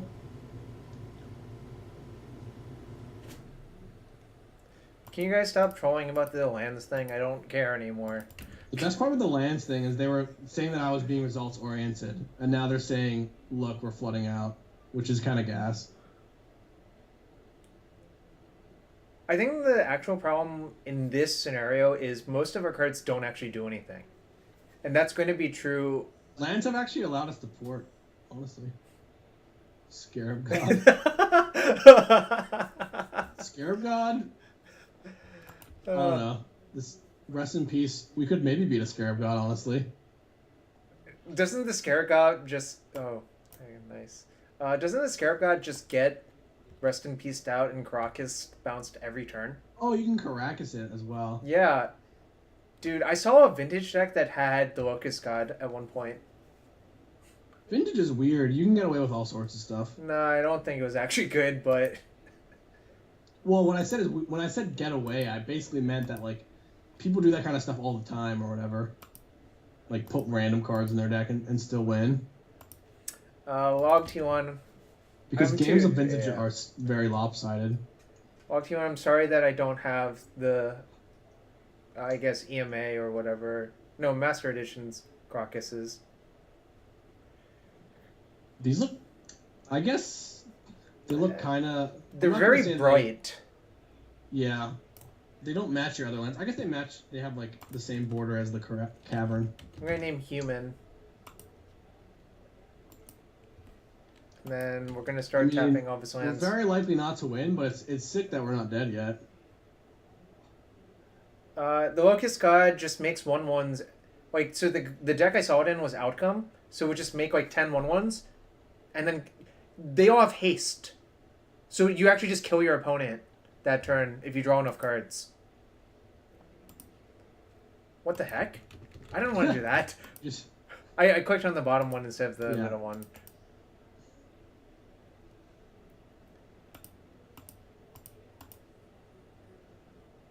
We have the correct art Rashadan ports, though. Although the other one's, like, at 40 tickets or so. Locust God, Notion Thief, Windfall. That's kind of funny.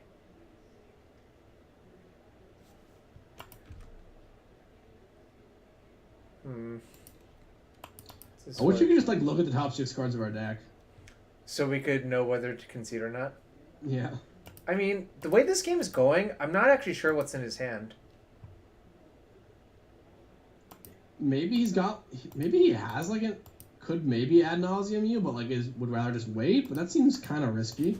We could draw, like, a Ratchet Bomb or something silly. Like, we don't have it, but...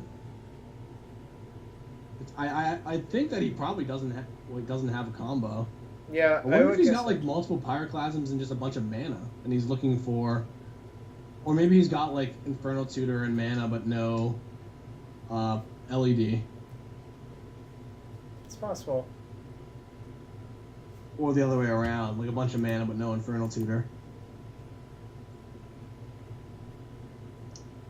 Anything's possible, really. Like, because this game has lasted for so long, it's so hard to figure out what's in his hand. Even if we draw Stoneforge, we're still so unlikely to win. It's just so annoying. Like, we need it like a million turns ago. Uh-oh, things are happening. Oh my god. Or maybe he doesn't want to discard. I'm hoping that he kills you. Oh, the Batterskull. That's step one. Man, this guy really has a very hostile Death and Taxes like sideboard, right? That's what it feels like. Well, he only has played 3 cards. He probably has like 2 Dreads, 2 Pyroclasms or something. I mean, maybe he's got more than that. I think we've actually seen most of his. It's actually a very weird matchup because I've heard Death and Ooh. Taxes people. Huh. I've heard Death and Taxes people. Did we just F6? Oh no. I mean, we have F6 For some now. reason, I was thinking of Chain of Vapor. Yeah. It's a very volatile matchup, right? But I've heard people say that they think Death and Taxes. It's a good matchup, Death and Taxes. And I think I've played this matchup in tournaments like 3 times. With like varying results. Oh, he does have massive. Wow, he just has so much creature kill. Yeah. Well, it's possible we saw it all. Like he's drawn half of his deck. All right, we've gotten killed, I think. Wow. This was a depressing game. Funny enough, if he got Pass in Flames here, and we had a Macabre, I guess it would still not be enough. No, you can exile the tutor. Yeah, it would be enough. Because he doesn't have anything else. Yeah. The question is, did he side up Pass in Flames? I don't think he did. Yeah. That just would be maniacal. I mean, right? I'm assuming he's going for it because he Echoing Truth and went for Dark Petition.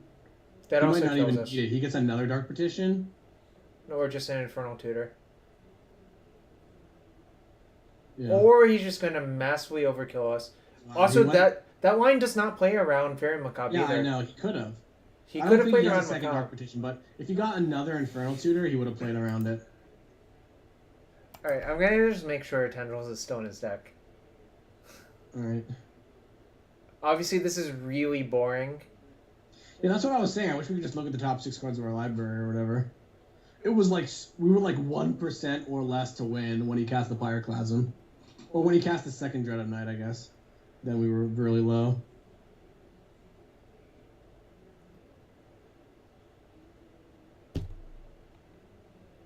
Why would you name Mindbreak Trap? We would have just trapped the Infernal Tutor. Doesn't that just, like, not make sense? Alright, I guess he probably has it. Probably. I would guess that he likely has it. Wow. That was a stupid game. It was. Like, People really like this format. I mean, just kidding. It's a fine format. It's fine. I don't love it as much as most people do, but Yeah, I probably love it way more than you do, but we also are playing like a mono white deck where it's just kind of like a pretty volatile matchup. it is pretty volatile. Well, anyway, did you hear me? Like, what deck is actually favored in that matchup? It is mono white, right? I mean, assuming they don't have as much hate as that person had. What the guy says is whoever's on the play is slightly favored. Yeah, because you're very likely to just in game 1, if you resolve a turn 2 Thalia, they probably Thalia, you're very likely to win. Yeah. Which kind of skews the matchup because they have no answers to that in game 1. Yeah, we had Revokers, and we could have drawn Stoneforge a bit earlier for Batterskull. Ooh, Rich! It's Rich Shea! Nice.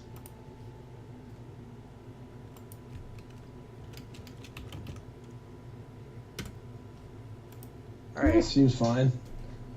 Probably, like, keep and hope we don't get, like... I don't know. There's a lot of things that can go wrong with this hand, obviously, but... Mm-hmm. I mean, since it's Rich, he's very likely to be playing some mid-range blue deck, so that makes his hand a lot better than normal. Do we name Human? You just don't play the Cavern, dude. He could Wasteland you. Just play any other land. Please don't play the Cavern. I think That's you true. play your own Wasteland. I think because he's if playing you waste Wasteland. you, then you have like the port to port him if it's a land crunched game. He was playing lands? Ooh. That's a matchup I'm pretty familiar with. Yeah, we do have Recruiter for Sanctum Prelate.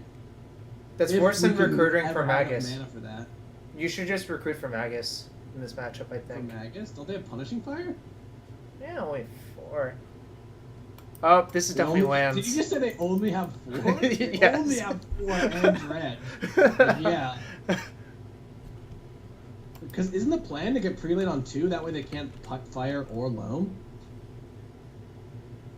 He has main deck, Ancient Tomb. I think this card is bad in the main, but... This could be trouble if he's got land, and life from the loam. Oh, he didn't. He might have punishing fire. Well, good thing about playing Thalia is he cannot punching fire really effectively. Yeah, no, I know. I'm just saying. Like, I'm happy about the situation so far. You can gamble for a punishing fire under a Magus. Yeah, I don't know. Magus seems super loose, but...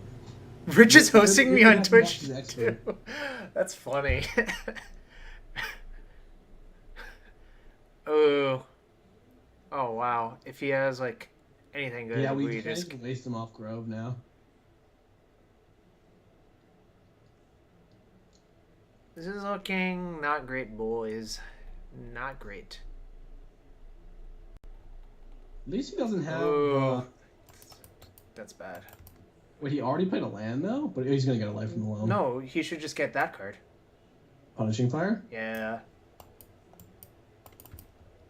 I think that there's just so much better to do that. If we can draw prelate here and just win. 1 out of 52 chance. Nope. No sell. This is recruiter for it, though. Yeah, we have to recruit her for a prelate. Oh, Well, let's if attack. he's going to copy your wasteland or if he's going to return the punishing fire.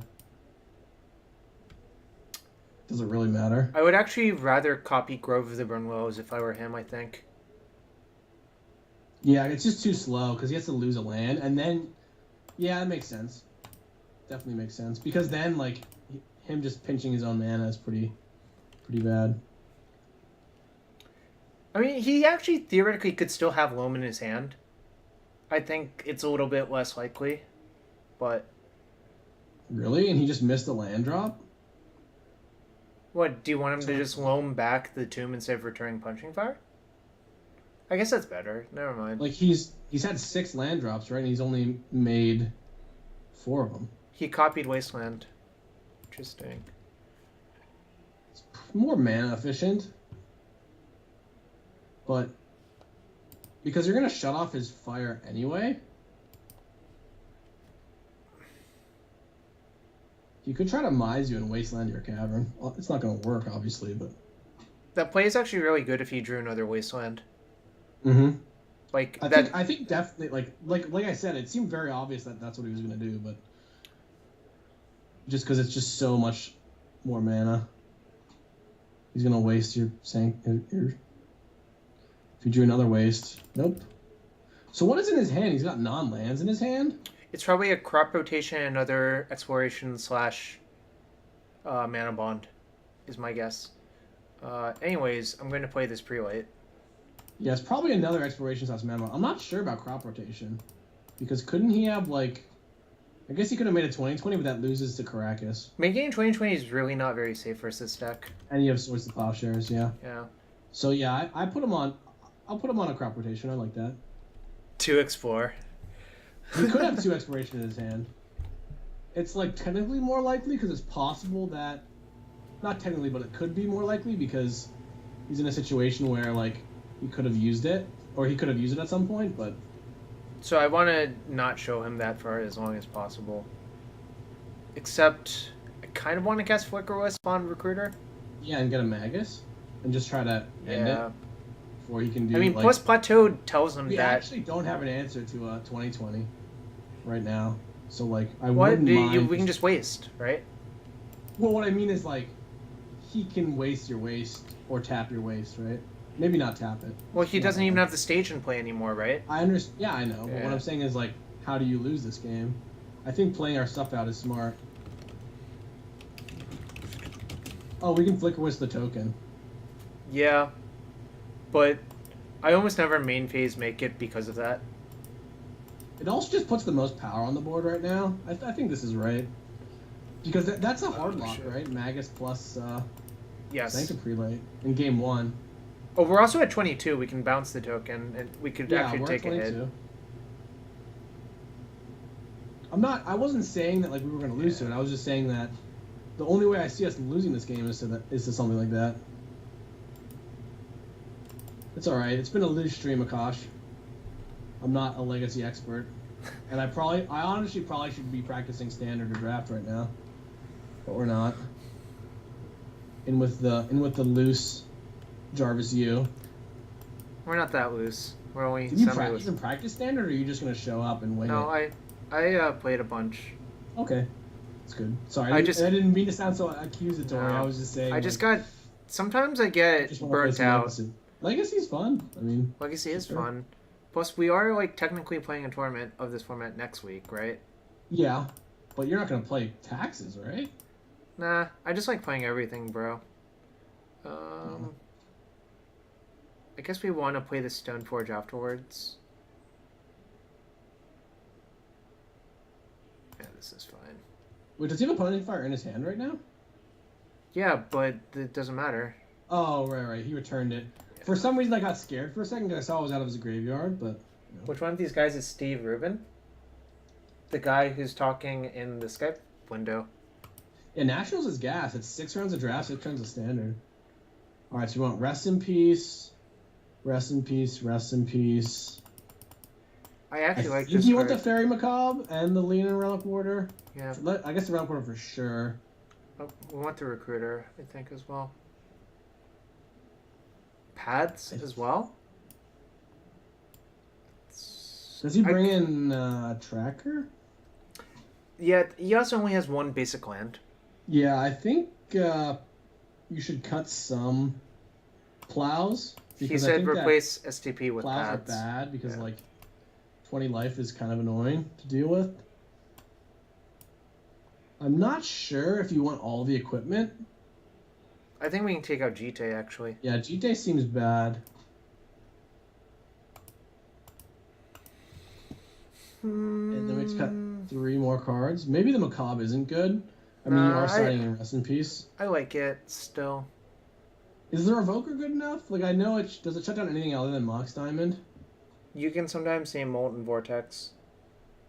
I'm not sure I like Revoker, honestly. I mean, yeah, it does cut him off land. If we're on the play, it seems better. Well, so what else am I supposed to cut? I kind of like Pia just because it deals direct damage and can beat like a Maze of Ith or whatever. If you have RR, you already won. I guess that's a good point. If we have that much mana. I don't know. I kind of wonder about this card. Take out 1 Revoker? Okay. I think Revoker is definitely the weakest card. How many paths do you want? I think 3 of this is enough. Mm-hmm. It punishes our opponent for being aggressive. Is Flicker Wisp good? Yeah, it's actually really good. Because it can just protect from... Like, if you get the Vile Flicker Wisp. Yeah. Yeah, I don't know. Wingmare is just... I feel like Wingmare probably shouldn't be in the deck, but I guess you can nut draw them with, like, Thalia into Wingmare is why it's in there. I think we unhappily keep this hand, but it... Yeah, I mean, this is what it is. Yeah. If he has, like, a reasonable hand, I think we're going to get crushed, but... It's just like what... Like, you can't really... Like, turn 2 Thalias as fast as you can get. Yeah, you don't have a Vial or whatever, but you do have a Magus to back it up. Oh, there's no accelerant for him, so... I guess you could, like, mulligan and try to get, like, a Rest in Peace, but this seems reasonable. That was a good draw. I'm gonna just play Plains, obviously. Yeah, so you don't get wasted. You could have played Flooded Strand to play around Richard Port, though. But then you're forced to get a plateau. Because he went Windsweep Heath Pass, he probably just has a loam here. But if... How do you feel with this forest? I think it's fine. Ooh, Mox. Tracker, maybe? Like we're probably not going to get punished by Port. So what? He's got like a punishing fire? It seems like a punishing fire. This really sucks. Do you just port him? Could just port him and untap and play.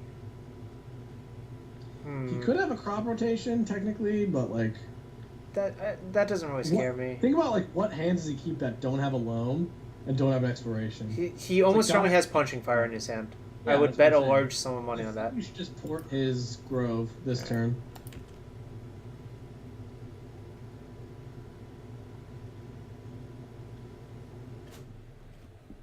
Revoker on diamond.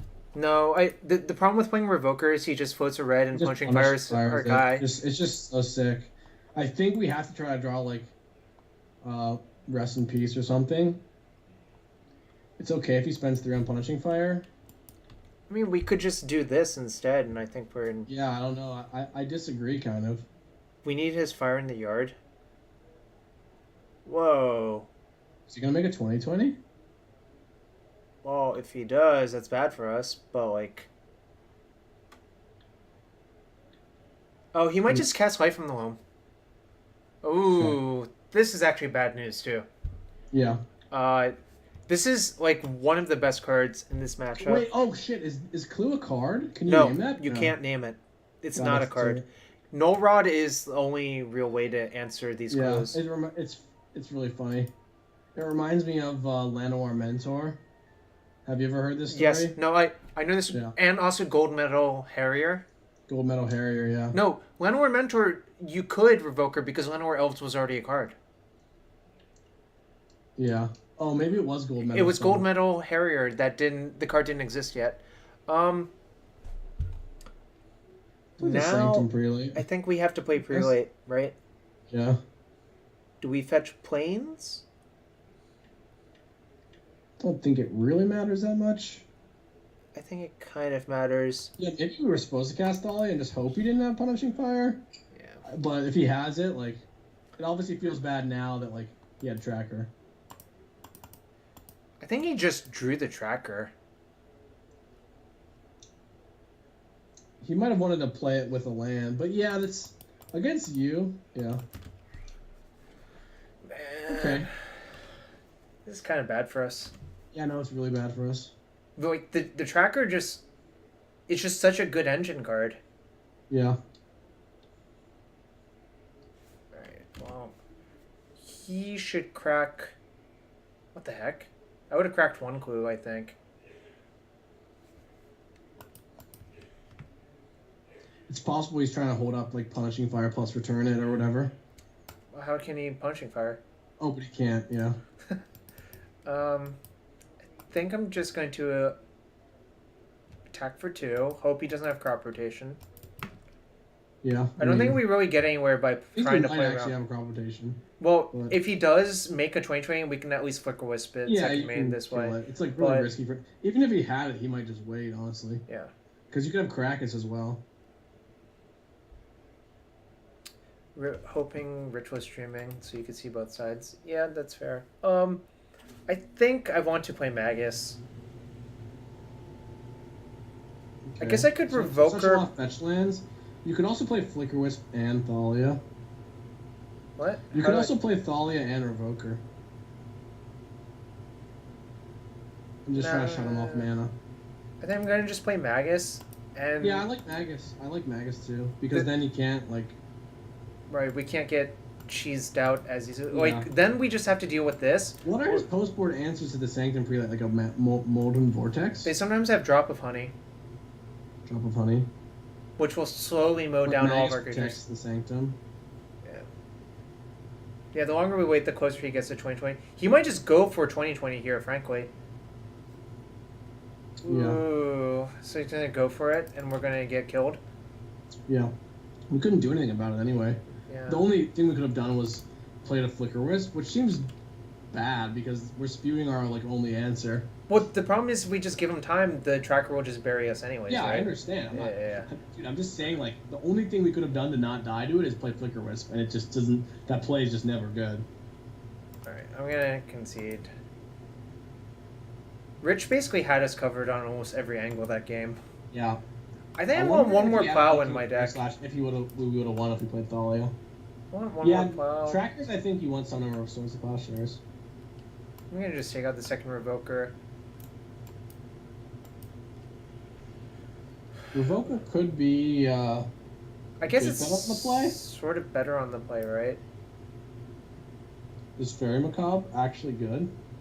We'd rather have a threat that we can actually play, right? Yeah, I don't know. Like, just shutting off his graveyard is pretty good, though, right? Yeah. But, like, we saw that game. Like, if we don't have pressure, doesn't really matter.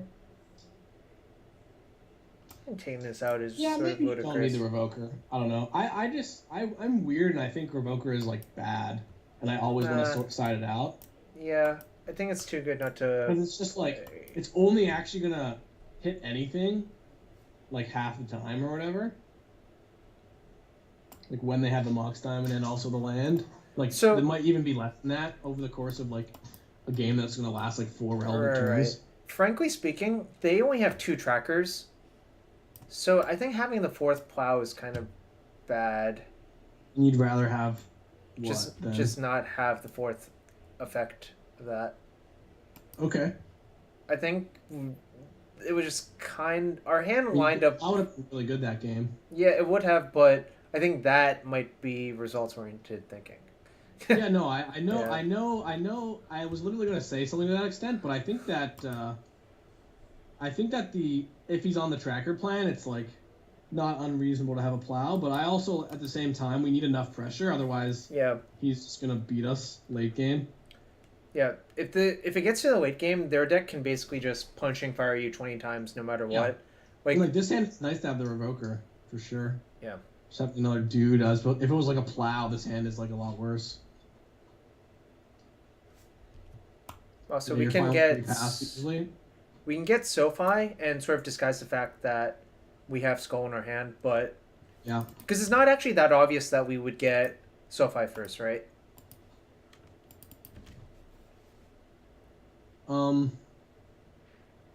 Yeah, I mean, he might know right away, but he might not.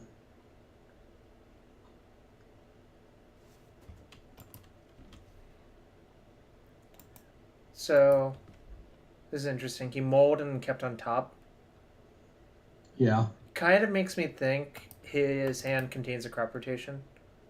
Mm-hmm. Ooh, that was a good draw. Yeah, that was a really good draw. You just jam Stoneforge? Or do you play the Vial? I think I kind of just like playing the Vial. Yeah, I'm going to just play the Vial.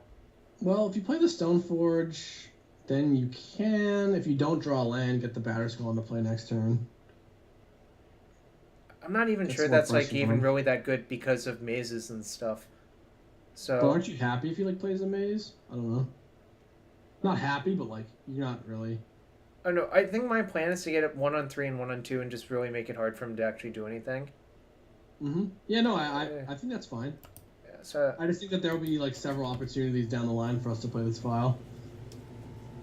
Yeah, I mean we can get the Vial into play next turn. It's just a little bit slower of a clock, like you were saying, but. Yeah, clock doesn't really matter, I don't think. So, I mean, it does matter because, like, now, as it stands, like, Dark Depths does beat us. But at the same time, like, the extra turn, I don't think really impacts that much. I mean, also, if we just sit here and bluff, like, he's not incentivized to go for it right now, correct? Yeah, I mean, not that he can, but... Nice. That's interesting. It's weird because I was actually going to say, like, if you draw a third land, then you can just do both. I think I'm supposed to jam pre-late. I think you're supposed to sandbag right now. What? You don't want to just jam the pre-late? Oh, we can jam pre-late. I think we're supposed to jam pre-late. Yeah, jam pre-late. Yeah, that's great. It's a great play. I just didn't realize we could hardcast. I wasn't thinking about hardcasting that for some reason. The real question is, do I get planes? Really good. Do I get planes? I can just Vial in a Magus, right? Yeah, you go to planes. He's never going to kill the Vial. Yeah. Well, he could with Ancient Grudge or Crimson Grip, but that's a lot of Crimson Grips you have to go through. He's going to lose that game so hard if that's what his play is. I don't see a reason to get a plateau, frankly, but I'm going to... Actually, I wonder if I'm supposed to just activate this now to play around Crimson Grip. I would say no.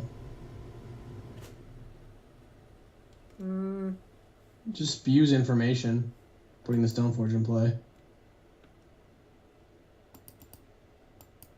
kind of think that this is a mistake. How many times out of 100 do you think you're gonna lose if he goes land, cross, and grip your vial on 2?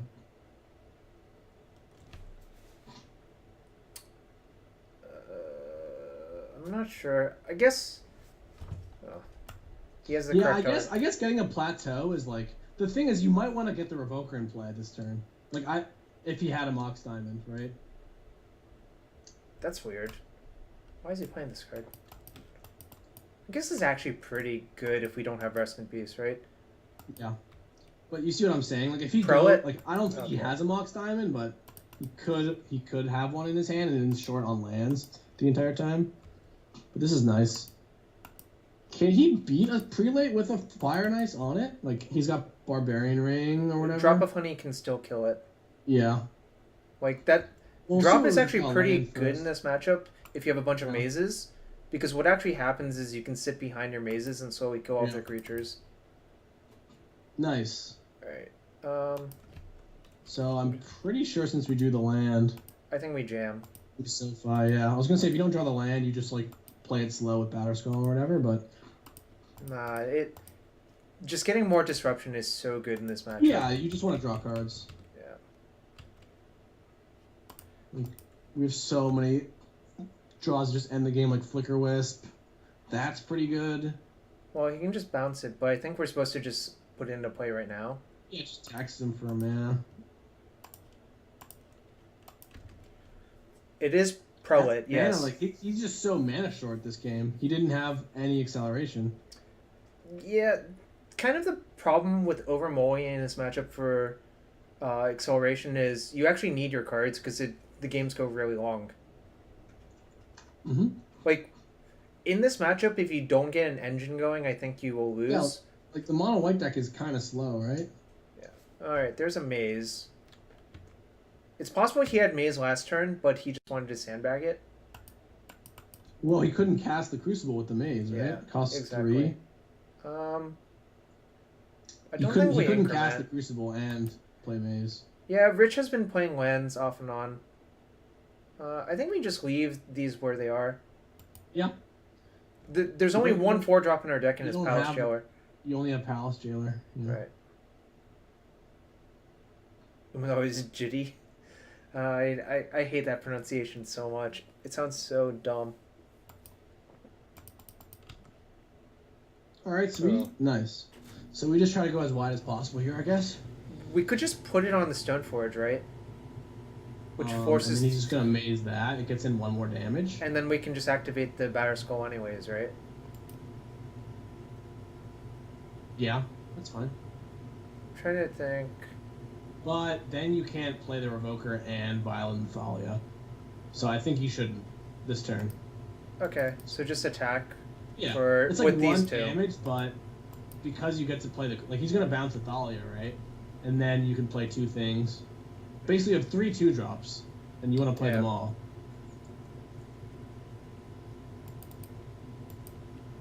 Also keep on the Prolate because it keeps it safe from weird Barbarian Ring thing. Even though he has 0 cards in his graveyard. Yeah, I don't... That's... I think the reason is so we can 2-drop, 2-drop, 2-drop. They don't like play random sweepers, do they? Some people play Cosmic's Return. I admit it would be... It costs them 4 mana to do that. Yeah. And we get the Batterskull, so actually I think that we don't care. I'm gonna need Molten Vortex with this one. Yeah, just, no, I mean, like... right. Seems right for sure. Not Molten Birth. Alright.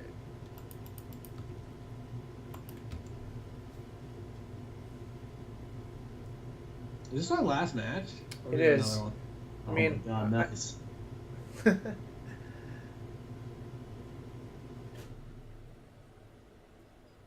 I might continue streaming without you for a bit, for like another hour or so. Are you drafting? I'm assuming you're playing Legacy. Why don't we play more prelates? Like, is Wingman really ever better than prelate? I guess the problem with prelate is like, against fair decks, it's really not that great. If they have like a wide variety of answers, and like you naming on one cuts off your own stuff. Yeah, I think that's kind of the idea. Also, Wingmare has flying, which is not irrelevant. Yeah, I've heard that argument before. Like, I mean, oh, Saravander's you have great. It's got 3. flying. Like, it's Yeah. like the games where you're ahead are so much different from the games where you're behind. You have 3 equipment in your deck, so having. Yeah, you certain the dependency of flyers is nice because you do actually. I guess the one thing is Delver. Sometimes blocking Delver is like super relevant because there's so many games against Delver where you're just getting beat down by like one Delver, right? All right, so this is going to make the game a little bit more challenging. Yeah, he's got a Tabernacle. Okay, Yeah. I mean we can just pay for all of our things. Yeah, it does mean if he finds a wasteland, he can sort of kill a bunch of our creatures, but Yeah, I guess this is what we should have thought about because this is like. well, the problem is like, are we not going to play our thing? I mean, it seems ludicrous. Yeah, I think. Do we want to path something? That seems crazy. Maybe. Well, no, like, why don't we just put this into play, let our Stoneforge die, Stoneforge die. and then just attack with all 4 every turn, right? Yeah. I think that's actually probably correct. Yeah, we still have Path if he goes for something.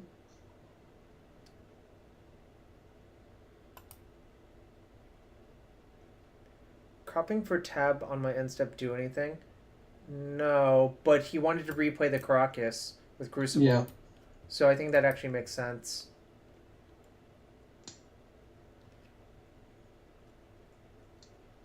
Ooh. Stoneforge is just a complete. How are we so far behind on time? Probably because I've been talking a bunch.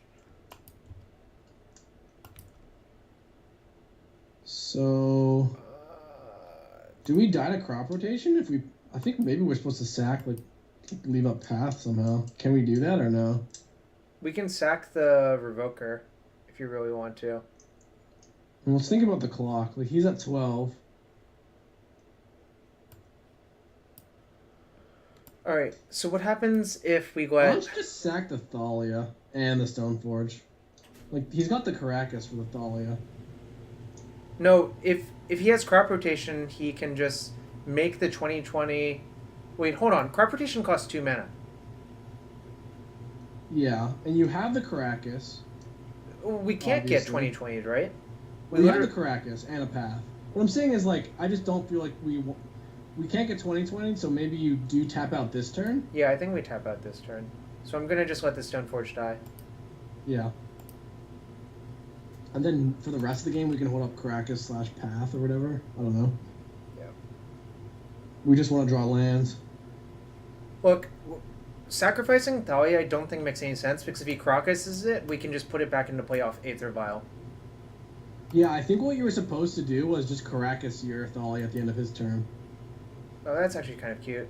I made that. I should probably just say everything I think, even though I'm going to sound stupid sometimes. We can still do because that, I thought actually. that, I didn't say anything. I'm going to just tap out. I think it's good, because this deals him the most damage this turn. Deals him 2 damage. So keep it this turn. So he's going to take 6, right? And that's pretty relevant, right? Dealing him 6, because then if you can deal him 6 again. Like, if he was at 13, it would be different. Yeah, I think it'd be a lot different, actually.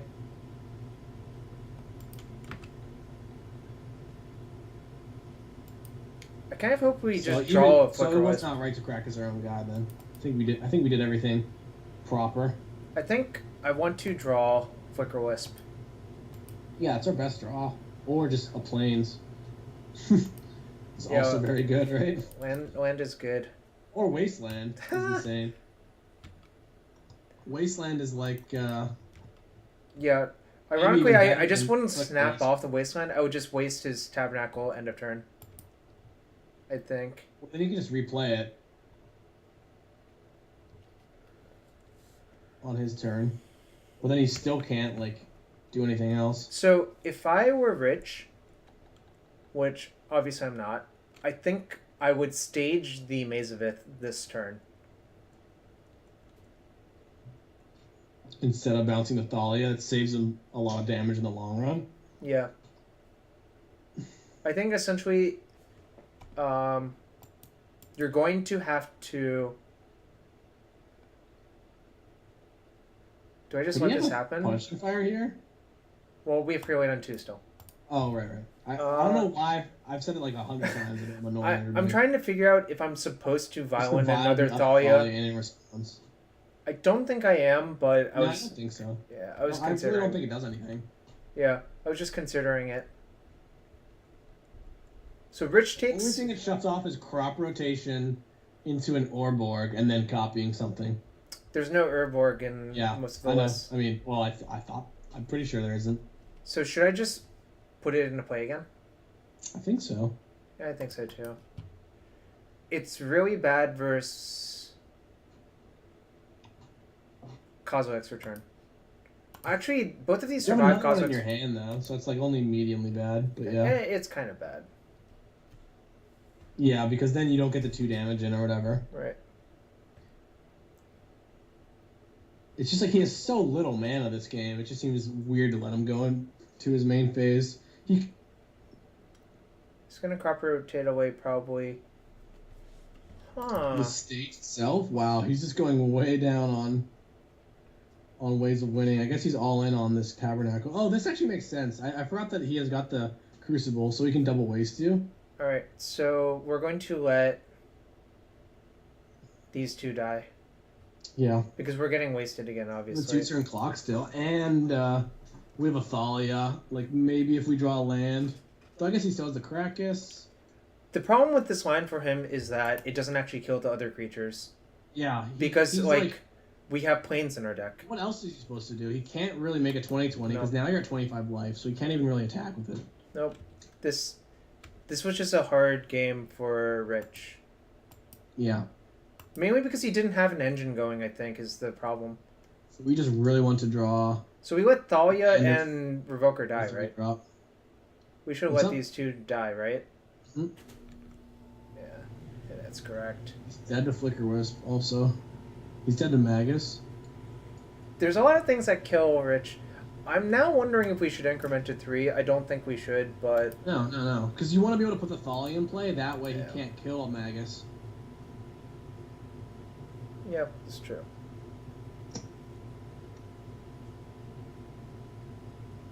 Also, he's possibly to a wasteland. How would he kill a Magus? I'm trying to figure out how he would kill a Magus. Oh, I still keep saying Punishing Fire, even though he can't play it. Plains was much better than Plateau this game. Yeah, that's true. Yeah, we're smart. Well, maybe. I'm not sure what was correct, but I did. It just seemed like he would. You said Crowsang Grip, but it just doesn't seem like he's ever going to kill a Vial. So. I actually sort of aggressively go after Vials in this matchup because of these sort of scenarios, but. Yeah. Though he might not even have. He might not even have that kind of cards in it. Those kind of cards in his deck. What? No, they all have like 3 Crowsang Grip at least. Yeah, but do they side them in? Yeah, you have to. Like, just so bad not to, I think. It's kind of funny because we have like a million bricks to draw, and then like the cards that aren't bricks just kill them.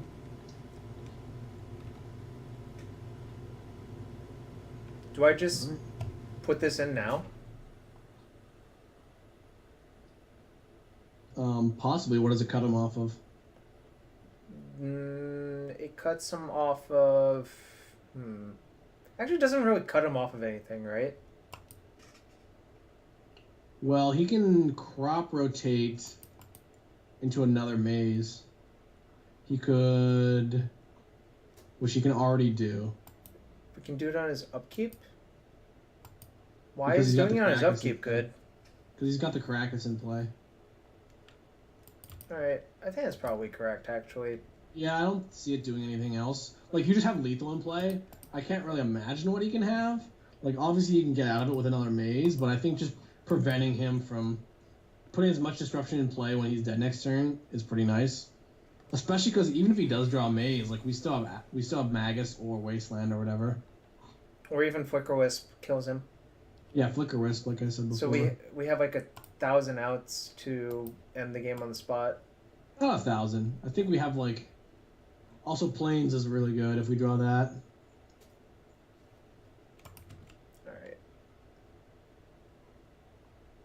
Okay, so he needs crop rotation or he dies, right? Mm-hmm. Or a Crosan grip. He can't cast it currently, but Well, your Thalia's gonna die. we can't really afford to keep Thalia, right? Nope.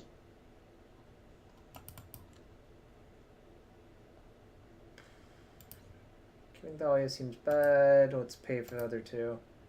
We're just like throwing away for like miniature force spikes. Yeah, I mean he can crop for Glacial, but he doesn't.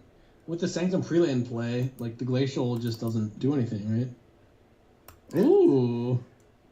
We finally drew a non-brick. It wasn't what we expected. But... We can put it into play though, actually, which is kind of funny. Yeah, but it's the same thing. We can only keep 2 creatures. But that actually is nice because if he does have the Crosan grip for the Batter Skull, then we still have lethal next turn. That's true. Oh, is he gonna sack the maze to get another maze? That would be kind of funny, actually. Yeah. That would be a sweet play. Would it? I mean, obviously, like if it's correct, it would. Yeah. Now, getting Glacial seems really bad. Okay. Yeah. Well, we drew another threat, so we're still in it. I guess we're still just as in it as we were last turn. So did he not have mana for grip like 2 turns ago? We had Thalia in play almost every single turn. We had Thalia in play the entire time, yeah. Tracker. Okay, bizarrely, this. Oh no, that's bad. Another maze. Okay. All right. So we still put this into play though, right? Well, let's think about it. Because if you draw a Wasteland, you force him to chump. If you draw Magus, you just win. Yeah, and we draw Flickerless, we still win, right? Yeah. No, wait. No, we don't. No, you don't.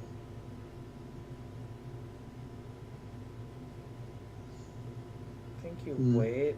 This game has gotten really hard. What are the draws that make putting Macabre in correct? The only draw I can think of that makes putting Macabre in is... Magus? If you draw a Magus, he just dies. We can also just path this guy, right? Yeah, I understand that we can path. That's why you don't want to play it. But we don't need to take the window. We can just wait. Yeah, actually, we should wait, I think. The question is, do I increment this to 3? I think I do. And the reason to increment to 3 is so I can recruit her for thingy. I think I'm going to do that. Yeah, okay. You can recruit her for Magus. It makes sense to go to 3. Like, the Stoneforge is not going to do anything. You have no more equipment, and, like, you just don't have the mana. It's an interesting game. Another path. I guess the only thing a Stoneforge could do, you could path the Stoneforge, but... Pathing this guy is kind of bad, too, but... Whatever. I think we have to do it. Yeah, or you're going to lose to clues. I'm going to path on his... Yeah, make him pay the 1 first, of course. Actually, I could path during his draw in case if he draws the forest, right? Yeah. It's better. Plus, we're a little bit low on time, but the decision just got so complex. Really? I don't think we had that many decisions, honestly. It's more that, like, we just have to click for this fucking tabernacle every turn. That's true.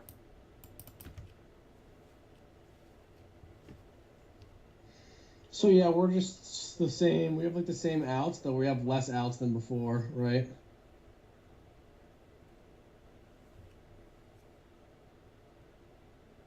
Dark Depths. Okay.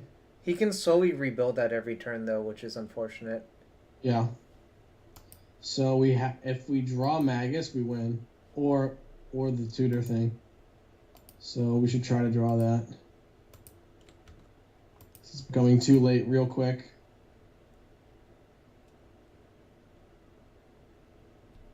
We can also actually Macabre the stage and Depths. Mm-hmm. Because Macabre is just like a brick, basically. Yeah.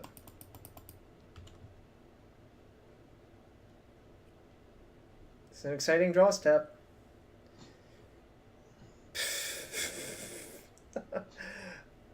Alright, I guess we path this. And yeah, because he doesn't even have to pay because it's indestructible. Right. Yeah. This is funny. We're gonna macabre these two because, like, it's just so dangerous not to. Yeah. Because then we'd probably give us another draw or two. Mm-hmm. Honestly, like, we're probably a little bit behind, but maybe not. Like, the prelate's still... He can't remove the prelate unless he, like, has a sequence of things. I mean, if he draws Drop of Honey, it gets killed. Yeah. We haven't seen that, though. He might not have it. They only have one or two, generally. Mm-hmm. I only played one, but... This is a really... This game has gone... Yeah, it's one of those games where we, like, had him against the ropes, and we might just beat him naturally, but we had, like, many draws for several turns, and every turn that went by, like, it gets worse and worse for us or whatever.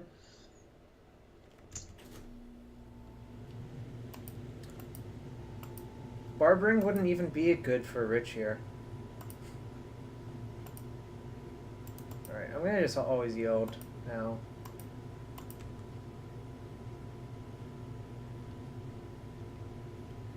It just takes so long to get to a draw step. I know. It's so many things.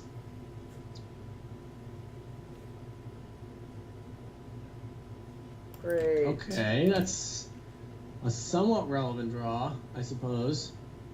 Not really, I think. I'm gonna always yield to Clues. Well, it means that if he, like, goes, like, peace or whatever, we're still in it.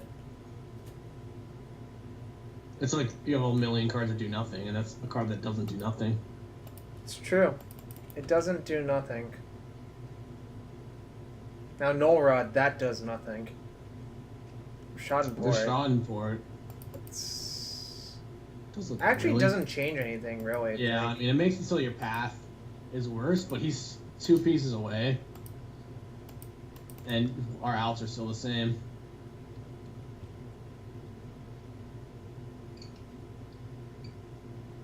I'm gonna just always yield. We have so little time. Yeah. We still have 5 outs. Do I even play this? No. No.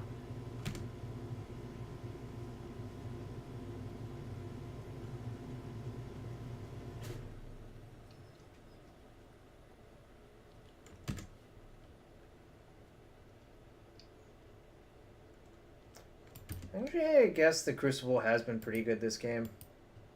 God, the fact that I have to stack it every turn. Around prelate. It's just like a loam, you know, without it gets to the prelate. The fact that I have to stack it. The more this game goes, the more I think that we might just die. No, I feel like we're actually not in bad shape, honestly, because we still have the same 5 outs. Like, right, he's not, and even if he draws a Crowsand Grip, we still kill him if we draw the thing. I mean, I guess, like... I'm going to just get the 3rd planes out of the deck. Love it, love it. You might think we don't have that many planes because we're, like... Yeah, well, he's probably just going to get to play that for free anyway next turn. Exactly. So. Our main concern is timing out. Unfortunately, like... It just takes, like, 20 seconds to put the trigger on the stack. Yeah, the first few times when you had, like, 4 creatures in play, you had to, like, stack all the triggers properly and stuff. I mean, I believe we can reach the natural conclusion of this game. Yeah. 3rd planes is nice. It is. Because, like, if you draw... No, I was going to say, if you draw... No, Wasteland still isn't good enough. If you draw like a Flicker Wisp into a Wasteland, that could like kill him maybe. Ooh, Vile's reasonable actually. Okay. Alright. Draw some Flicker Wisps, draw some Wastelands, draw of course Imperial Recruiter or Magus. Even the port is like somewhat relevant, right? Because if we draw a Wasteland... No, because he's still got 2 Wastelands going. So there's no way that we ever have 2 non-basics and play at the same time, right? so brutal that this should just take like 1 second, but it takes like 5 every time. I'm doing it pretty fast too. Yeah, but I agree. Any ports you or whatever. I mean, I just auto yield to that now. Okay, all right, that's good. I'm gonna just now play if it. we hit a Flicker Wisp. Oh, you played the Wasteland? Oh no! I guess that was terrible. Really bad. That was really, really bad. Whoops. I just did it because like. Yeah, I don't know. I shouldn't have gotten so excited when we drew it. Even though it doesn't like do much, it I think lets you Flicker Wisp. I'll just do that. Tilt. Yeah, that was bad. Obviously, it was a mistake. We can still Wisp plus pour. Yeah, he's right. I don't know why I didn't think of that. So. Oh. You can still draw Wisp. Yeah. And Recruiter. I mean, like. Yeah, same as always. I mean. Same as always. I'm assuming his hand is just like loams and punishing fires. Yeah. The game doesn't make any sense otherwise, I think. It's just. God. It's fine, Jarvis. Just keep playing as fast as you can. I'm stressing out about the time. It took 3 turns and it took a minute, which is stupid. Because like I said before, I'm beginning to think that the longer this game goes, like the more likely we are to win. Just because we have the third path in our hand. I guess he can draw another maze, or if that's main stage, and he's kind of bricked for a while. Oh, crop rotation? I don't even think there's really... I guess you could get a third maze, right? Oh no! Oh no! Okay. So this is our last turn then? Yes. Oh no, we're just dead. Has he played a land already? Yeah, we just lose, I guess. No! Yeah, I mean that wasn't out for him for a long time. Ghost Quarter or crop rotation. It's a good beat. I mean, I'm pretty sure we had 8 outs for like the majority of that game. So. Oh man, can you believe that happened? I guess you can believe it because you saw it, but that was kind of ludicrous. We were just dead that the whole time. I guess he didn't have expiration right away though, so. Oh, we can still draw. Damn, you're right. I shouldn't have conceded. Well. I think it was very likely he had a punishing fire in his hand, frankly. Punishing fire in his hand, so but he could have killed it. That I shouldn't have conceded. Obviously, I wasn't like mathematically dead, but like I would put over 70% likely, probably over like 90% for him to have a punishing fire by this point. Yeah, you got us good, Rich. You got us pretty good. Although like, I think we were pretty live. Yeah, we had 8 outs that entire time. Was it actually 8? Like, because you could have drawn Flicker Wisp or Recruiter or Magus. Well, we had Flicker Wisp as an out once we had the port in our hand.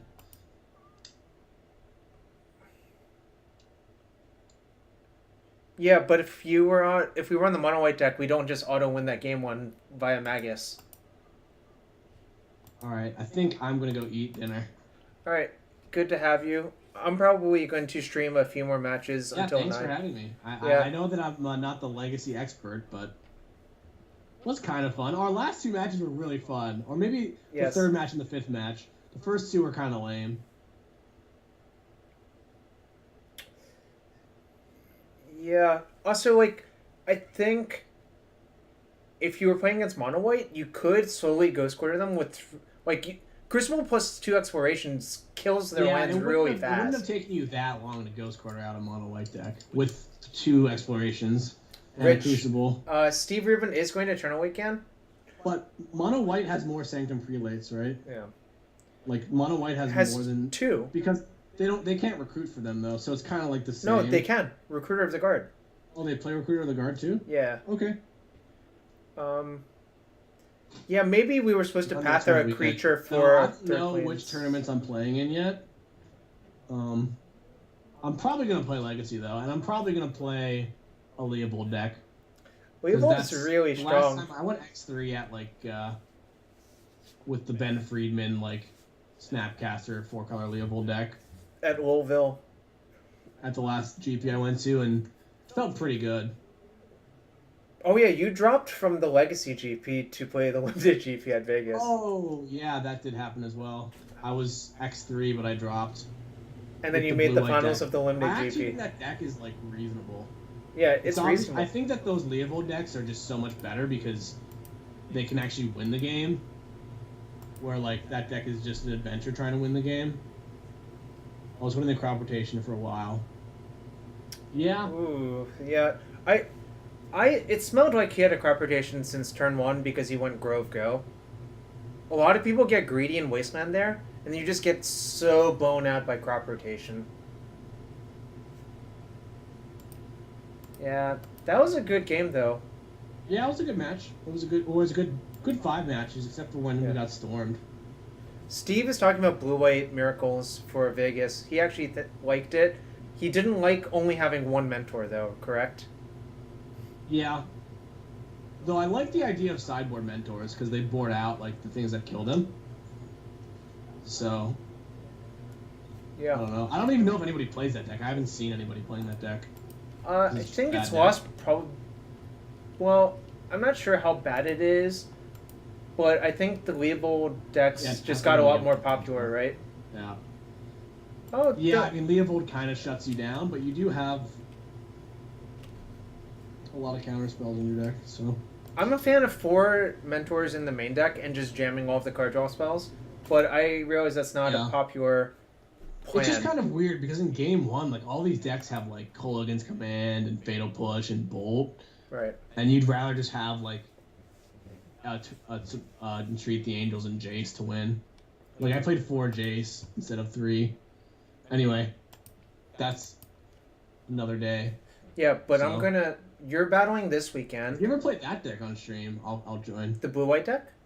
Yeah, I'm battling this week at Nationals, yeah. Yeah, and you're battling some tournament. I'm battling an Eternal Weekend.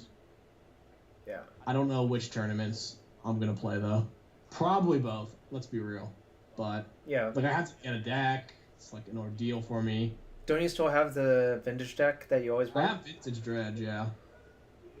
I think it's pretty good. Like, you tried the Hollow one. It's in a weird position. Because like the decks, the Dredge decks that have been doing well are, like, the blue ones, which I despise.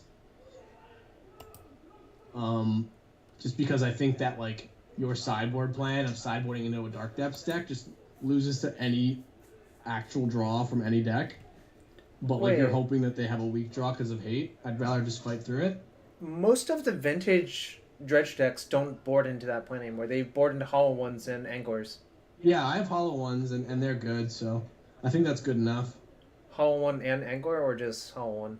I have Anglers, but I actually think the Anglers aren't that good. But I'm going to play a Mox Jet, I think, to be on the Angler plan. And post-board, because you need the Cabal Therapies being hard cast, so... Ooh, that's kind of nice, actually. That's not a common... It's just right. People actually don't think about that. There was actually a long time where I played Ancestral in the sideboard of Dredge, because the games get really grindy. Well, not grindy, but as grindy as, like, you would imagine a Dredge deck, trying to, like, fight through hate. But, yeah. I could play a Lotus as well, but I'm not sure if it's worth it. I think Lotus is kind of bad, but the other cards you mentioned... If you played Ancestral, would you play Mox Sapphire?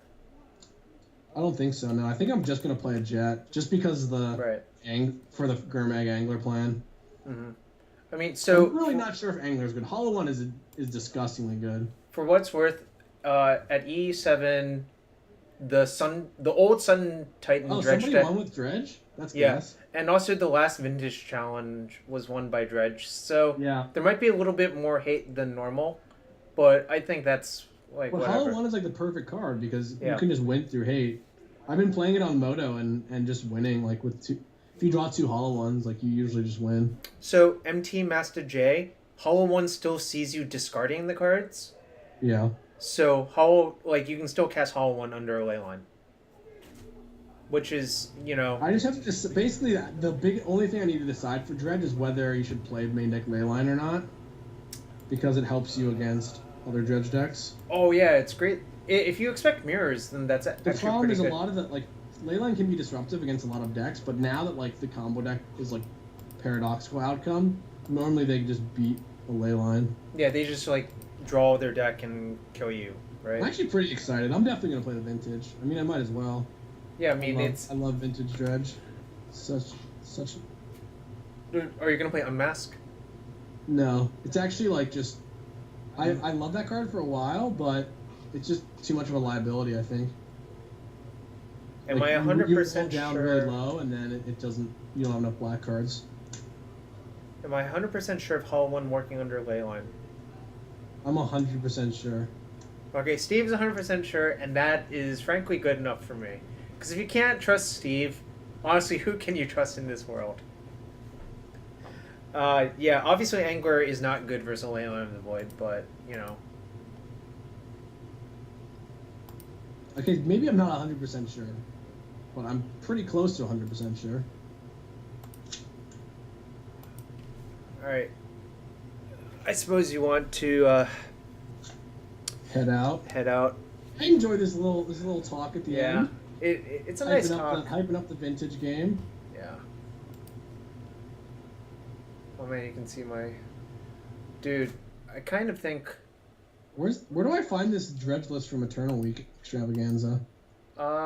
It's just like old Sun Titan Oath. I can find it for you real quick. Or Sun Titan Dredge. Why Sun Titan though? I think the guy just literally ran an old deck because he felt like it. I've actually on Moto I've been playing 2 Fate Stitchers and I think it's right. I think that like 2 Fate Stitchers just increases the amount of times you win on turn 2 by a lot. So. All right, here's the deck. Oh crap! I'm not actually. I'll go to your stream. Oh, I can send it to you on Facebook. No, I got it.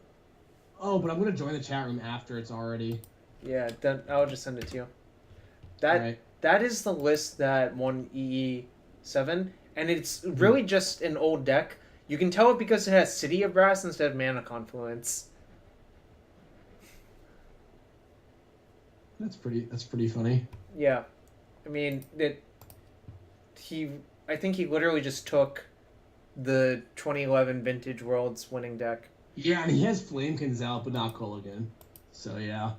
I mean, it's just funny that he ran an old deck and it kind of doesn't matter, I think. The deck that won Vintage Worlds like didn't have I don't think it played Fate Stitcher. It played like Ingot Chewers. Huh, interesting. And it didn't play Dread Returns. But that was like a much different format.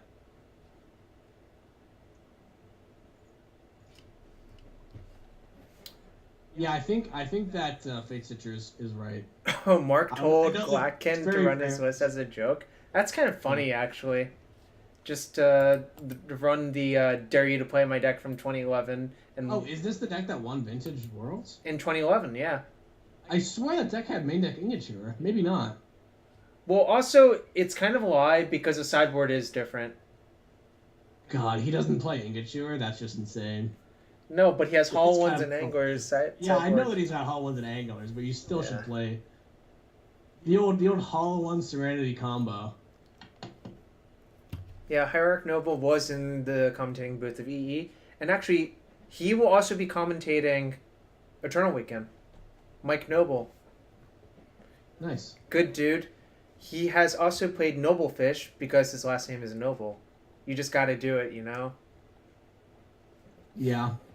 A long time ago, I played that deck when I was a kid. Noblefish? It's And Blue-Red Fish. Wow.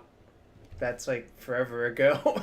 So before, like, Vintage was just the Wild West. Like, it still kind of is, but then it was even more so. You could... Alright, I should probably get going. I'm sticking around way too long here. I'll see you later. Alright, I'll see you. That was good. Rubin. That was fun. What do we want to do now for a bit? Well, it also has a bit of both, I think. Log T1. A bit of both. Could just play Pile again. I wanted to try some things. I'm not going to play Ant right now, I'm sorry. I don't have a list I like, and I also haven't played in forever.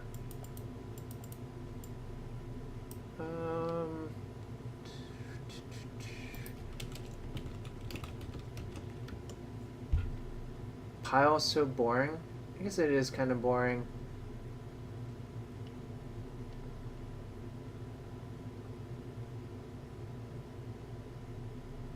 Legacy Grixis Control. What is in this deck?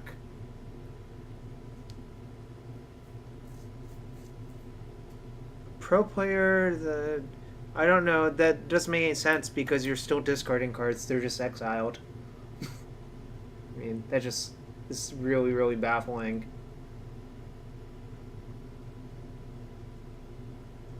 Legacy Shadow? No, this deck was really just not good. Wow, I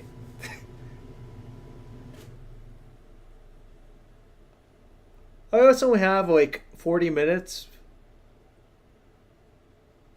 I'm not gonna play land still.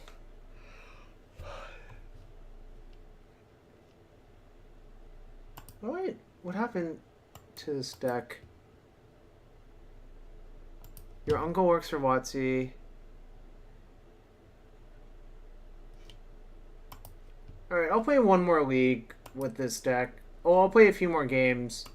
I don't know when I'll finish the league. I'm not gonna play Tess. I'll play another league with your deck, Itai.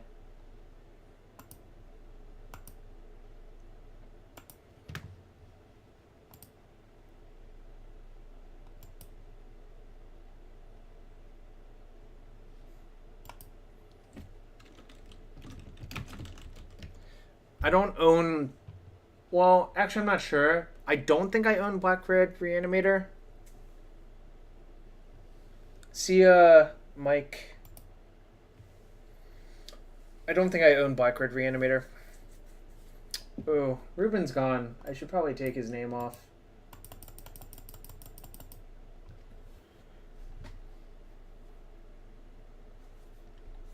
I mean, Tax's deck was pretty good, I think.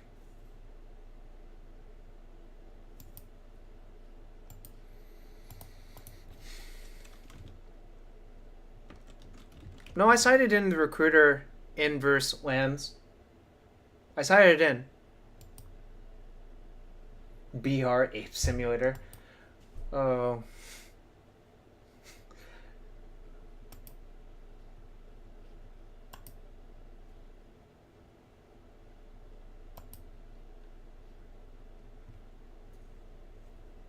Yeah, basically, I think...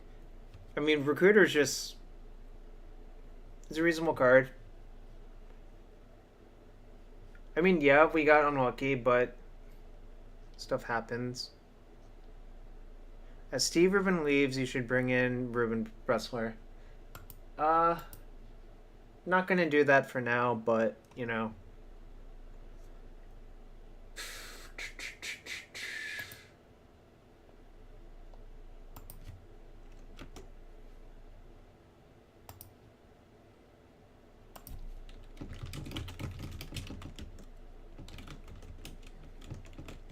I will be playing at Eternal Weekend North America.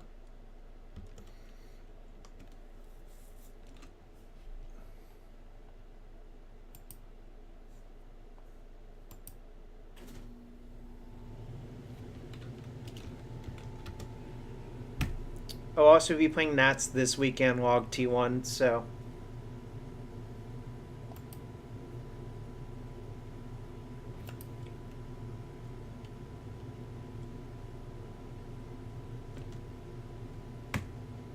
Wow, this queue time's taking a while.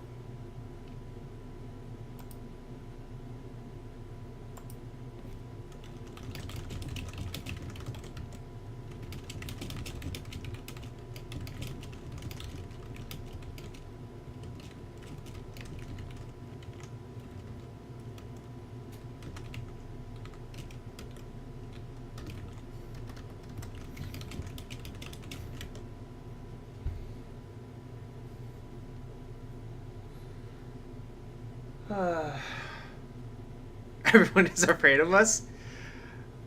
Afraid of our 3-2 record, Itai?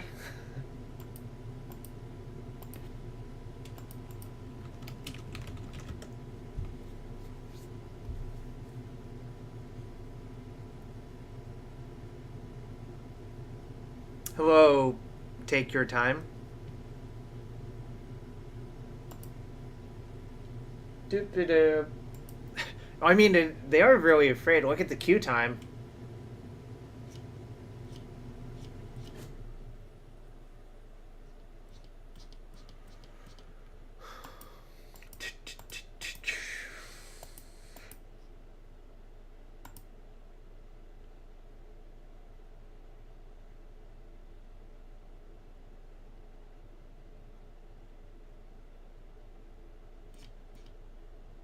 Play Rich again?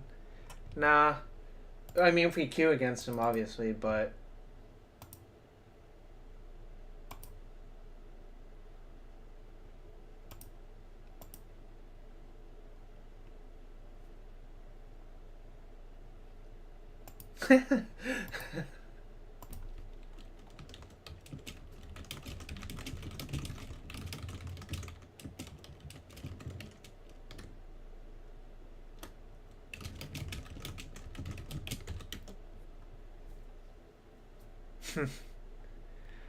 Alright. Come on, match. Come on, match.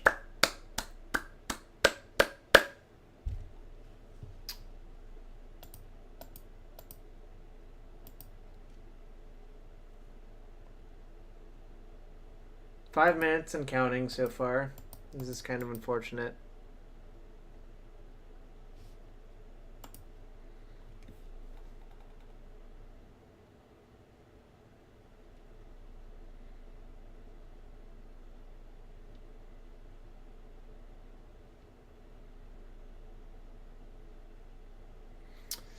Wish I had an opponent.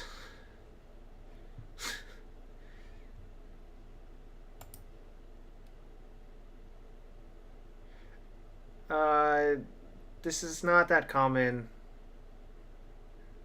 Crawler. Neely D, I don't know. I mean, like, re-queuing doesn't do anything, I think. I'm not playing Legacy Amulet. That doesn't make any sense.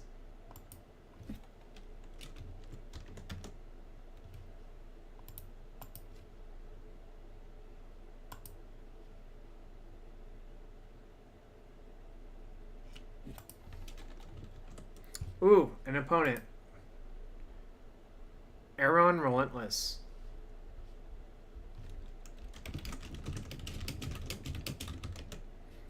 Alright, I think this is a keep.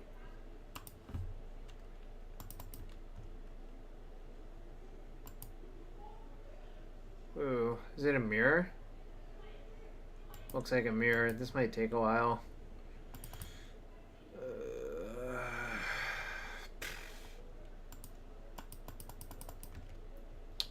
This is a pretty important card, I think.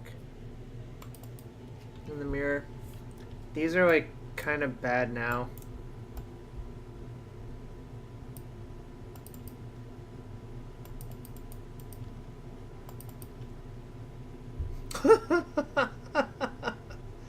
Oh man. What do I want to get wastelanded? Probably the cavern.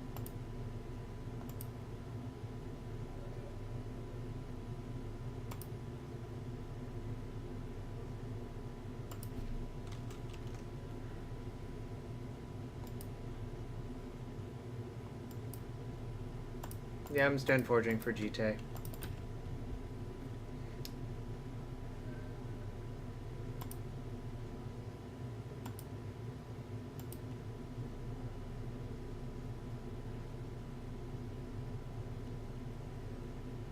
GTA can't save you awful. Well, that didn't get plowed, which is sort of a good sign, but there's just so many ways this can go bad.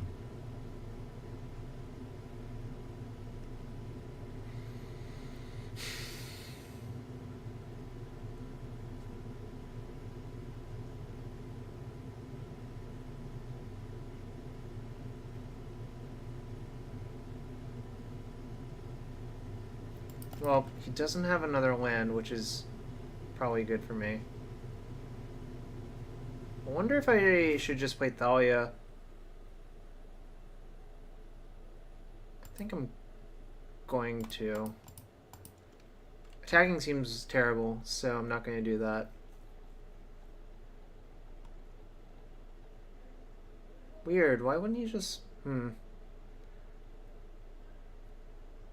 he was going to plow on his turn if he had a plow. What the... That was unexpected.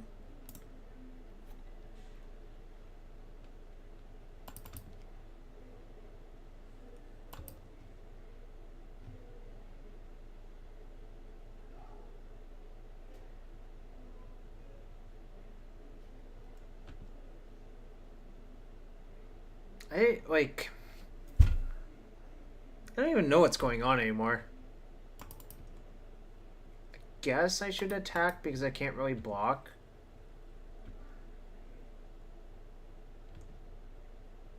But I really don't want to trade this GT off yet. Like, especially just for a Pride Mage.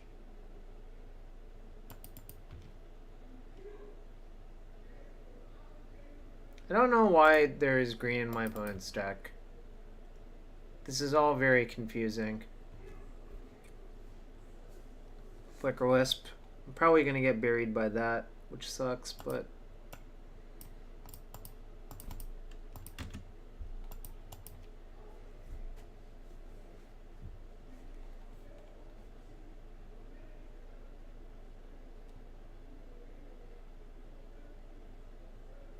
So the joke is a friend of mine, his username is GT Can't Save You Awful. 3 choke in the board? Yeah, but green seems a lot worse than red, frankly. Attacking accomplishes almost nothing, so I'm not going to attack.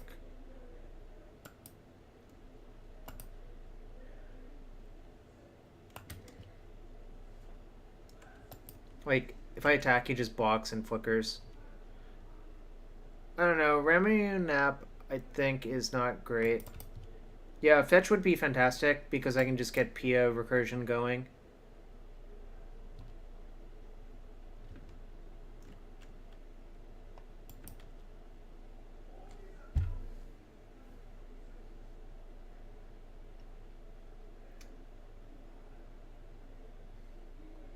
Flicker Wisp.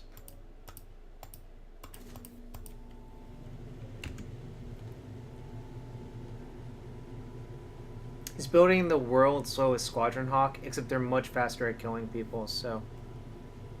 Yeah, Fetch, Plateau, or Cavern are all good.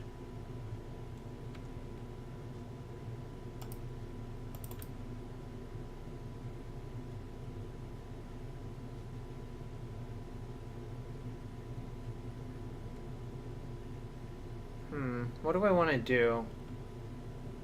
I think I probably need to plow the Flicker Wisp just to stay alive, which is sort of unfortunate, but needs more Lantern. No, this is my last match for tonight. Well Wisher 3.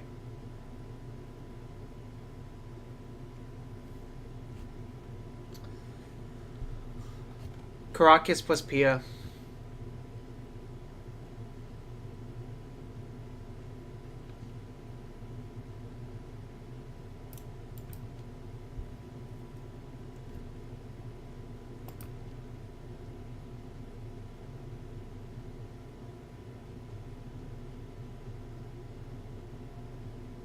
I mean, it is recursion. Oh, snap. I was supposed to just plow right there. Crap. I messed up. Now I'm going to take 6 when I should have only taken 4. Interesting.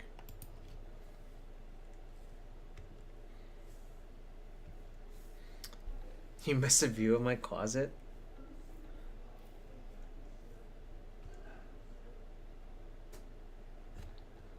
So if I plow now and I draw a land, I can GT equip. Like, I need to do this. This is a forced play. I was supposed to just do it at my end step though.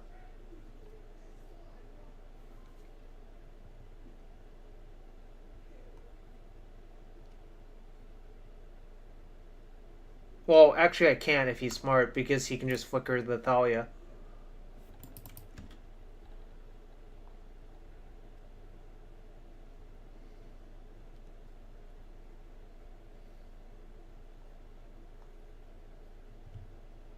Yeah, this should get flickered. Like, it costs him almost nothing, and there's lethal damage on the board.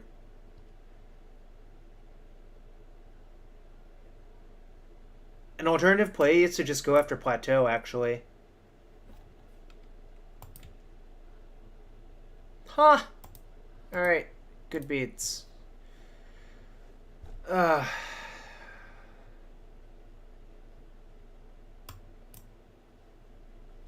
Let me go to post-board game. Okay. These in. This in. Do I want paths? Well, I want to get these Thalias out of my deck. Probably Magus in the Moon, too.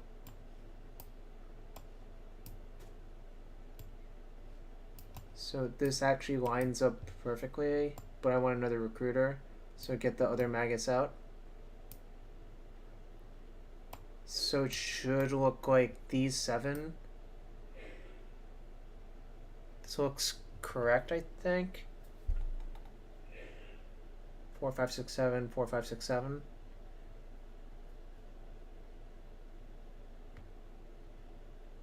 Minus... Oh, Wingmare is a flyer, which is relevant.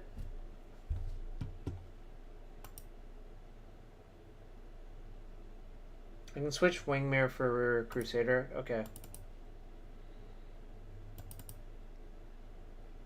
Crusader much better with equipment, but easier to block.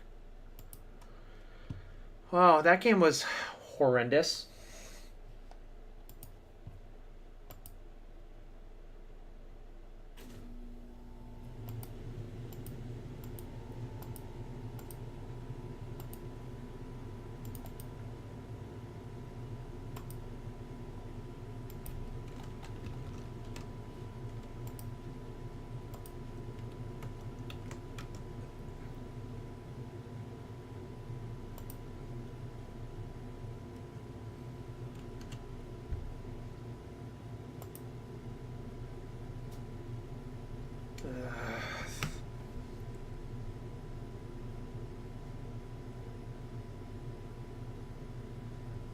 Fiend Slayer Paladins for check pile mostly.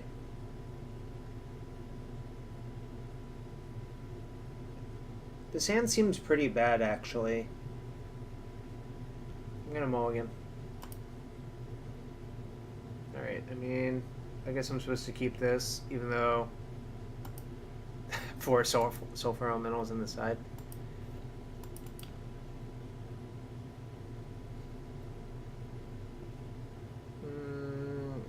I think I lead with fetch.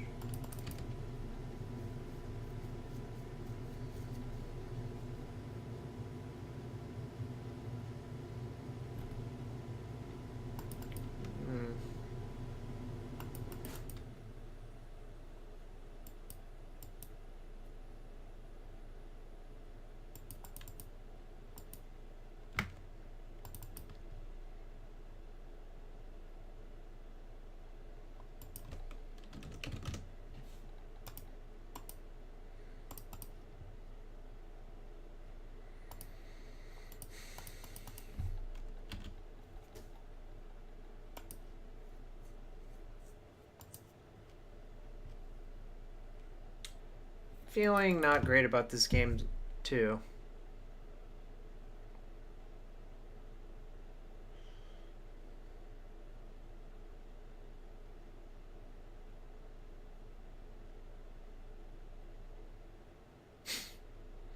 We're gonna get crushed. I think I'm supposed to keep that hand, but it obviously doesn't look great here.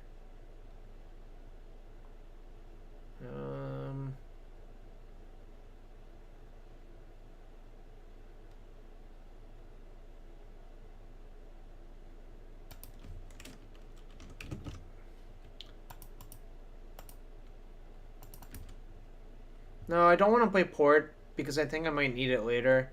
And I think it's very likely he's going to play something I need to plow this turn.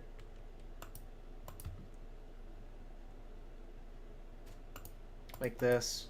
We actually just have to kill those on site, which is sort of terrible, but...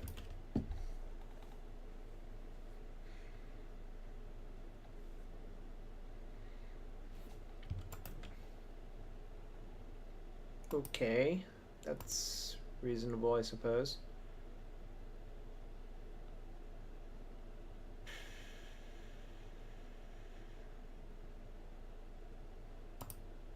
Guess there's no reason not to tap this one.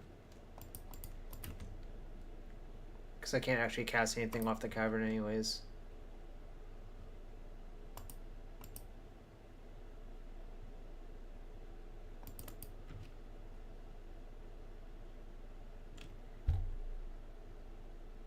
Interesting.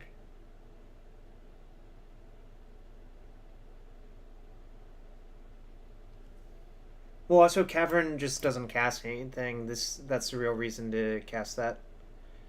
Cast off the Cavern, rather. I wonder what he actually revokes here. Like, I think he's supposed to revoke the Jite. And if he does that, I think I just want to plow.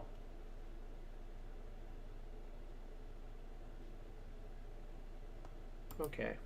I'm just going to port upkeep then.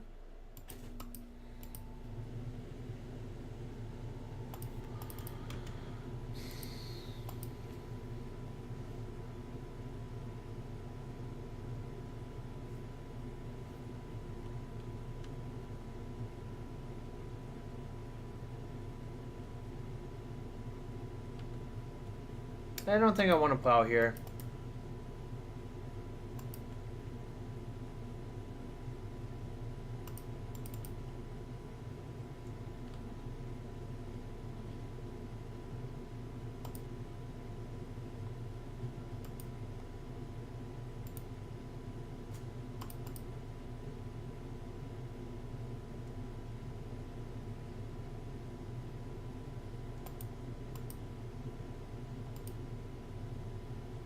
I guess I can just leave up the plow here.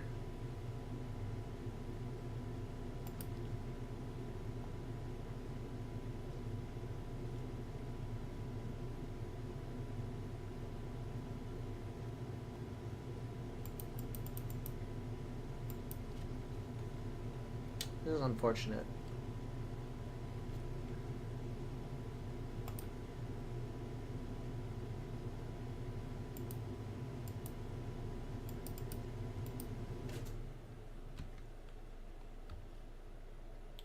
I hope we draw something good.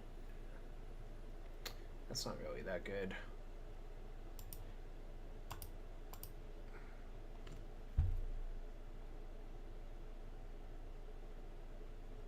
I think I'm just gonna waste his waste and just port twice so he can't equip.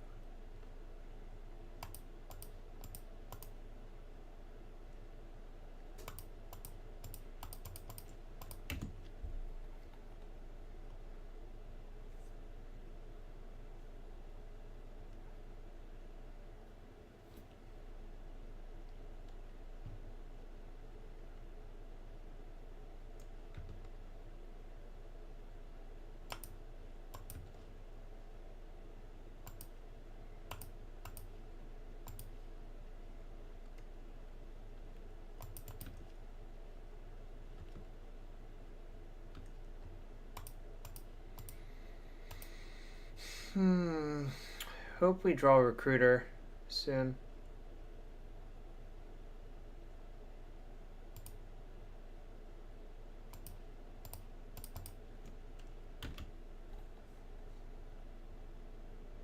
Wonder why he floated colorless.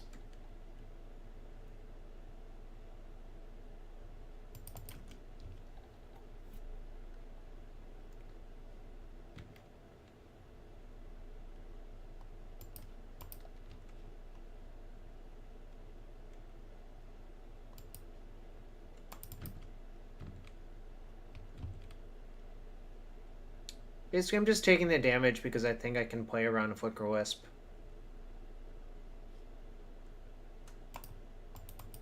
Interesting. It's pretty bad. Guess we can see what our opponent guessed.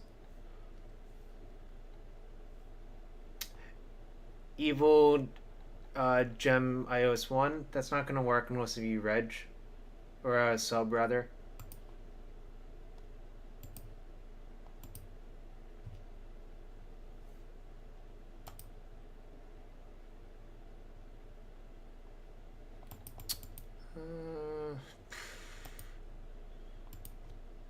Got a sub and reg.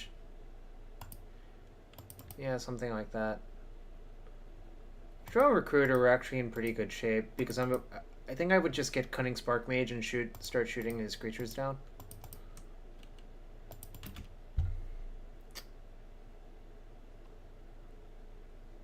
The reason to get Plateau is if I draw PN Cure and I can cast it then.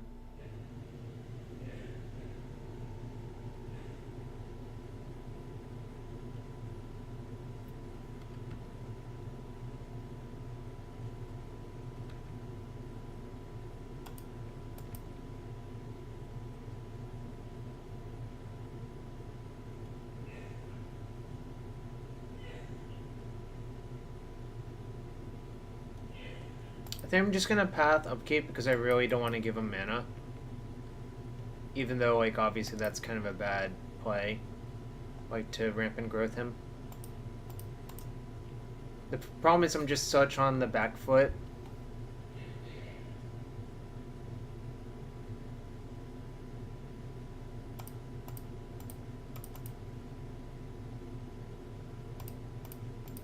Like, I'm basically a lock to lose this game, I think.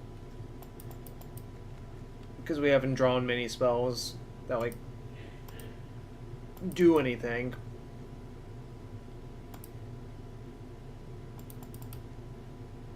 Sunlance over Path, that seems really not where I want to be.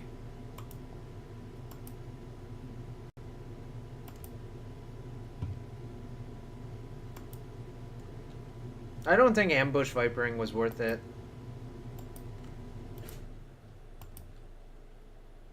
Come on, something good. Alright.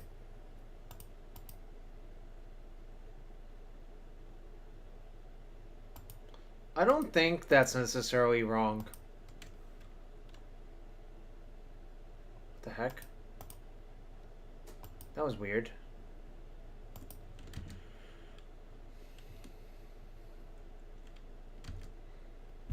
Fortunately, a GTA hit happens, but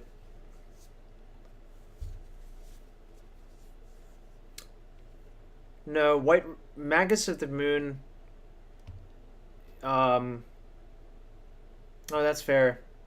Magus of the Moon is good versus a lot of matchups. Is the real reason to play White Red right now, I think.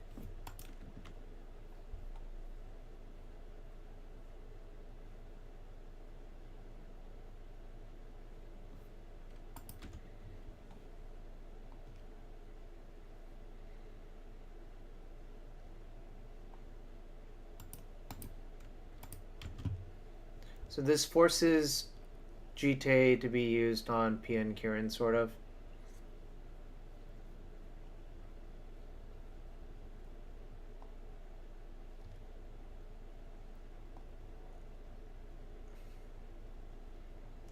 Okay.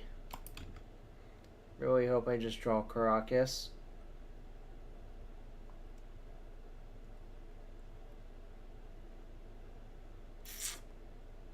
This is really unfortunate. Alright. I guess I just... There's no reason to sack the thingamabob. Guess I have to cast this. Really, I'm not doing very much else if I don't cast it.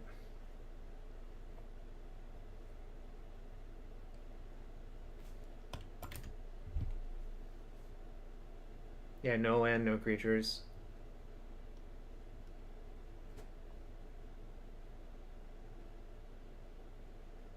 I see.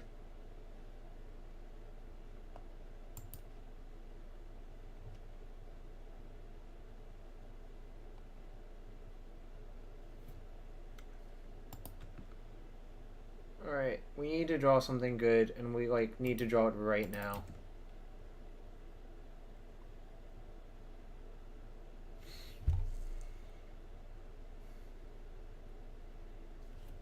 Alright.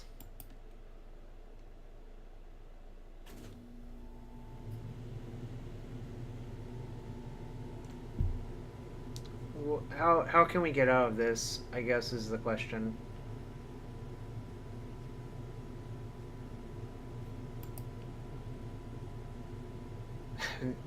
Possibly cooldown max, but, you know.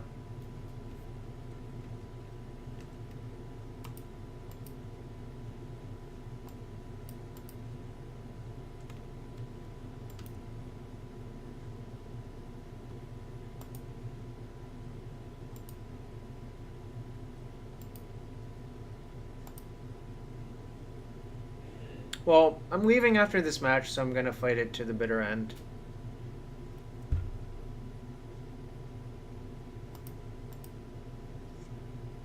I guess we can sort of try to bluff, frankly.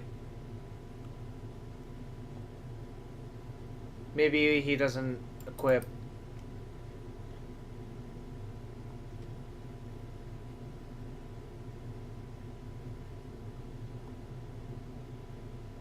Like, obviously that doesn't actually make any sense, but...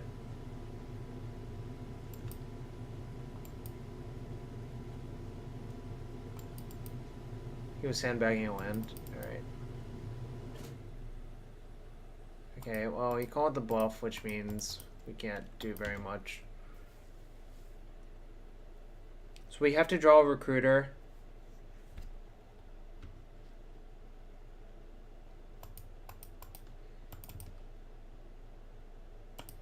Alright.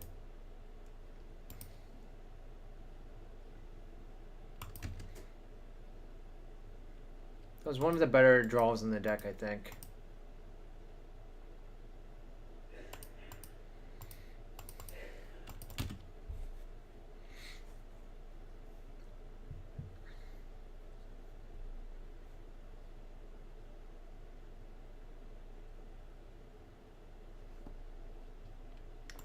Oh, that's unfortunate. It's going to be really hard to win this game, I think.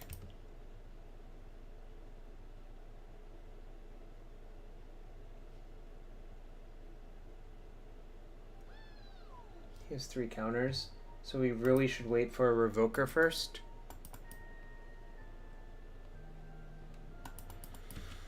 Alright. We basically have to wait for a recruiter or revoker. Just cast SoFi? Oh well. I had a plan. Just, I guess, didn't make that much sense.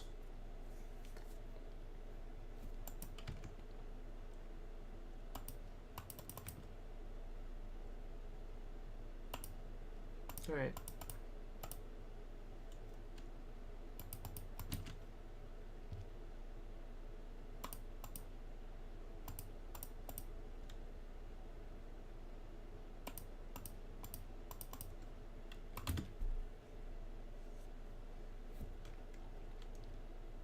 Basically, I don't want to cast this until I can effectively kill the GT.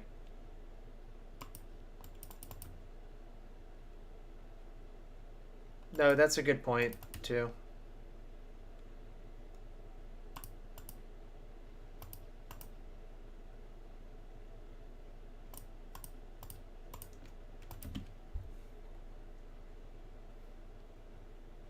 Yeah, he probably does have at least one STP.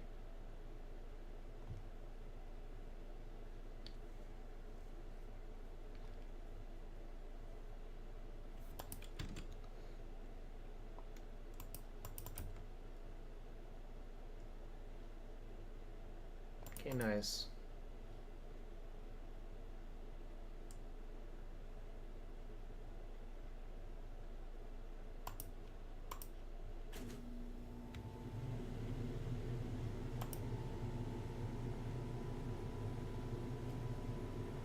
Ooh, what if I just get Palace Shower and become the Monarch? Seems kind of risky, though. Thinks I'll get Revoker.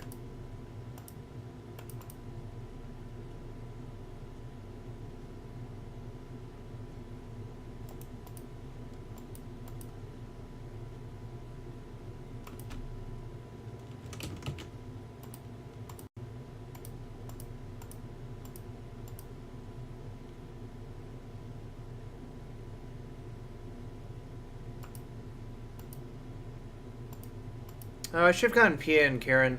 Yeah, you're right. King.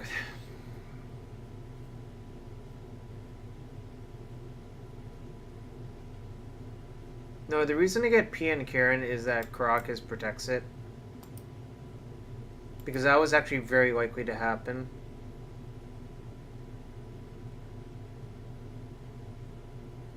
Basically, he was almost a lock to have removal in his hand.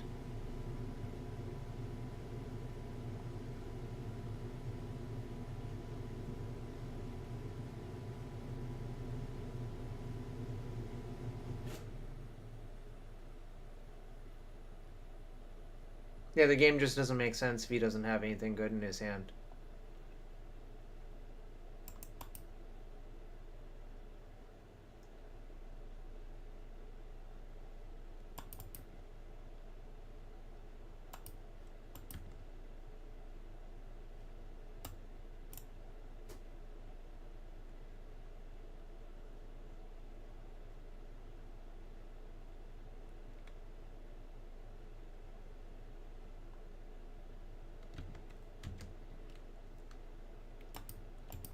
I think I just have to flicker his guy.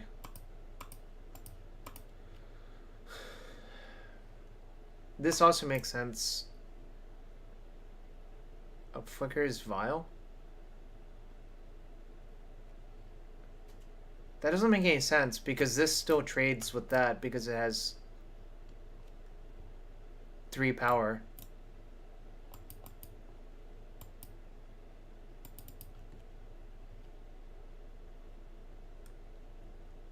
My plan is to just vial with this Pride Mage now.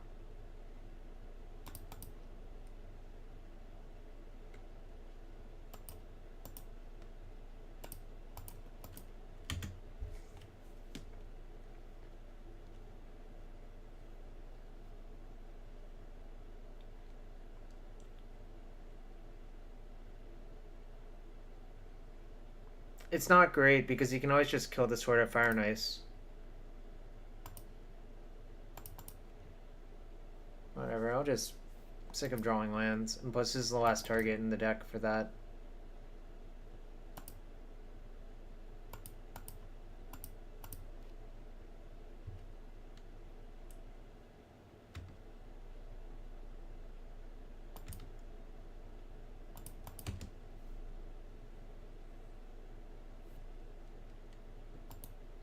Okay.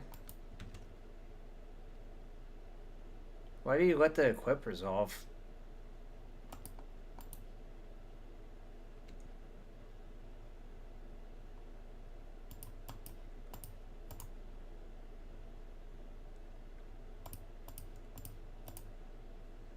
Of course opponent had something, like, it doesn't make sense if they don't have anything.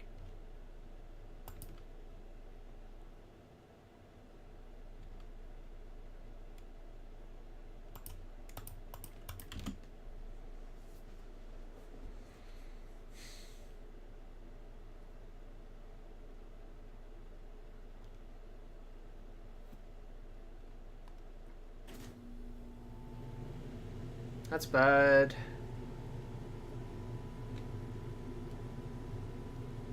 I don't know. We're probably going to die. Especially if our opponent has that in their deck.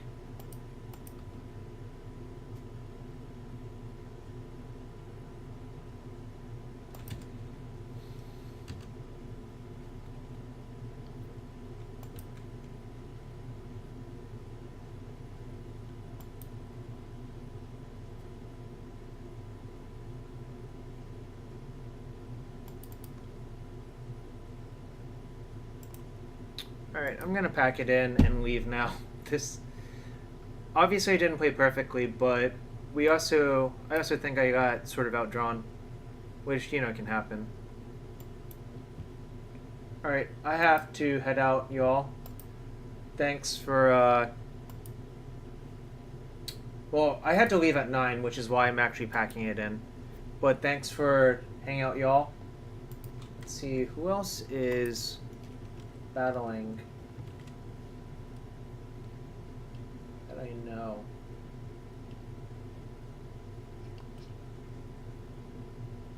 No one really.